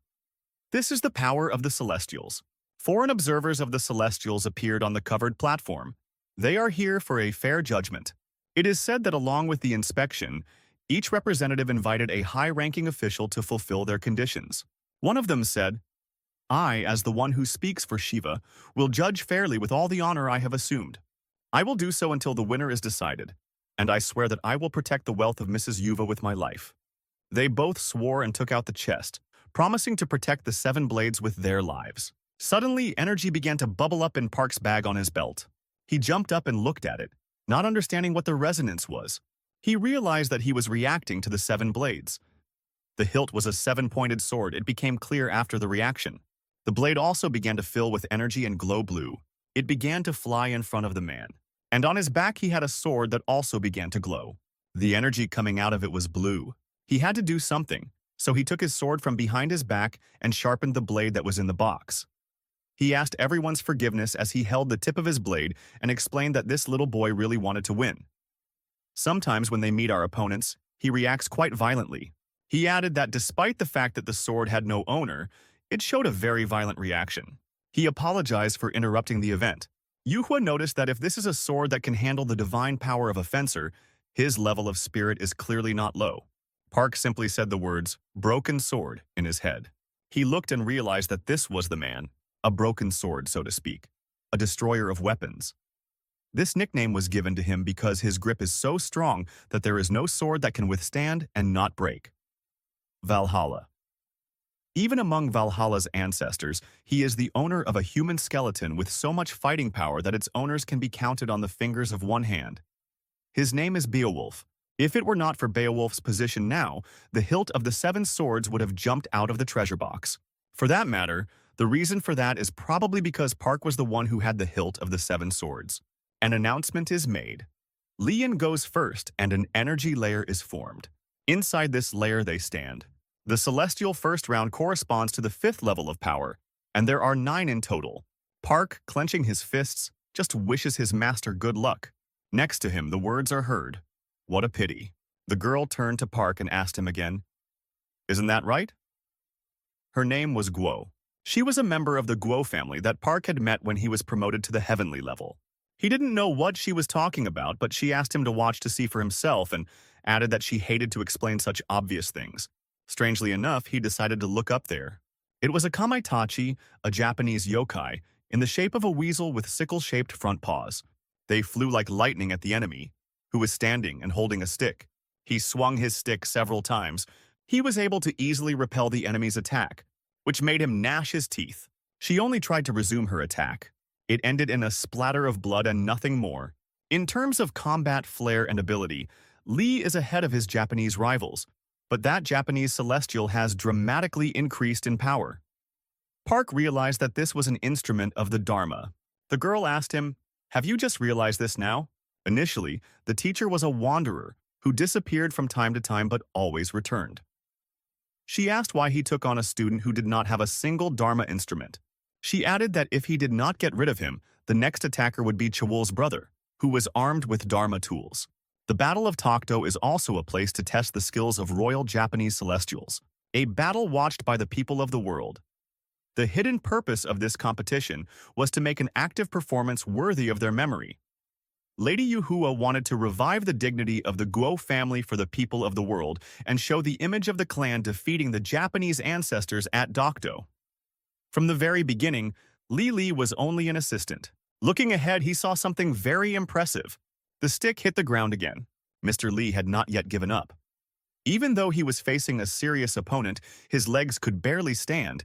He found the strength to continue. Li Ying almost lost consciousness after the attack, but he managed to hold on. His condition seemed very serious, perhaps due to the serious wound he received from Kamaitachi. But his gaze remained very confident. Does this mean that the Korean Celestial has lost the battle? In any case, he needs to gather his strength. Shouting, "You can't just lose!" He jumped into the air with his stick.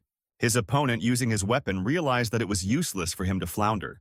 The stick disappeared from his hands, and he realized that the situation had become even worse because his hands were empty.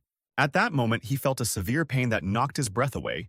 Drops of blood began to drip from his mouth onto the ground right next to his feet. Bleeding, he sat down on one knee, helpless. He looked at the enemy in front of him, and his face was even more bloody. Grabbing his stick, he leaned it on the ground and then lost consciousness. Everyone was told that Japan had won the first match. There were shouts. "Stretchers! Hurry up and get a first aid kit!" Park clenched his fists as he sat in the stands. Park realized that the crowd was at peace with him. The girl asked him if he shouldn't be happy because this would give him a stage on which to make himself stand out even more. She added that this would only happen if he could win. She asked him to lose beautifully and quickly, because that way she would be able to stand out. In response, the guy just kept silent. Then he told her that he would try his best, but that she would not be able to stand out. All this would happen because he was going to be the winner. An announcement is made. Park Han-yul is next. He is known for killing Lady Yuhua's favorite descendant. Everyone is very interested in what he will show them. The Japanese man looks at him and says, "What, this nincompoop again?" He shouted to everyone that everyone had already seen what he was capable of. His monsters are flying around him again, showing their long quills. He promised Puck that he could feed his monsters with his flesh. As he spoke and threatened, Puck ran up to him without batting an eye and punched him right in the face. Deok stood there, holding his breath, watching what was happening. All the cameramen could not believe what they were seeing either. What just happened? Mr. Park Han-yul won by an impossible margin. She sat in the stands and screamed, "You're crazy!" because there was a possibility that he would faint from lack of blood. She was outraged that he did not value his life at all. But Deok told the girl that it was a very brave and effective decision. Throwing himself under attack was brave and effective, but to this girl it seemed crazy. Besides, she didn't understand how the guy knew about the fast movement technique. Deoku really didn't want to explain, but he explained that Master Hyun-yul is like a bottomless bowl when it comes to learning skills. The simulators took the active ingredient of purple acid, calcium, and vitamin D, which increased cell viability and blood production. Iron and purple acid attenuated bleeding. But with this, he can only pretend that everything is fine, because the bleeding has not been completely stopped. And then a question comes over the loudspeaker. How long can Park take the blows? He needs to learn how to attack back. He waited for a few minutes. Then he reached for the cards he had up his sleeve. He warned him that he was not that easy and threw the cards in Park's direction. A moment later, giant samurai appeared behind him, but they were puppets. They were wearing a protective amulet to avoid close combat. Then it was necessary to act decisively, and Park clenched his fists to the limit. She controlled the puppets with cards, each of which gave new commands. He wondered if she planned to use this trick again. He thought she had some strengths, but it's... At this rate, Park is winning. Her face changes. She glances back, uneasy. She can't understand what's happening, because her puppets are suffering from wooden monsters. It seems that Park has also summoned his puppet. After that, he suggests ending everything according to Korean custom. The art of chanting is a style of Korean writing that later evolved into Hangul, marked by dots instead of dashes and vowels. He then suggests singing a battle march. Let's sing a battle march, sharp pain and suffocating fear. Until our last breath we will stand, he said. But the audience and cameramen did not understand why he was suddenly singing a march. Suddenly, a new energy appeared around him, and he continued to sing. I'm afraid that if I get weak, we'll just lose. We are doing our best to keep the country from falling, swallowing medicine like water. The wooden monsters broke the puppets one by one. The screams grew louder, and their breathing quickened. I'm afraid that if we give up, we will fall even lower. He continued to sing the march. 15 minutes to realize the strength of our country. We are unstoppable. He continued to sing as he saw his opponent begin to panic, not knowing what to do.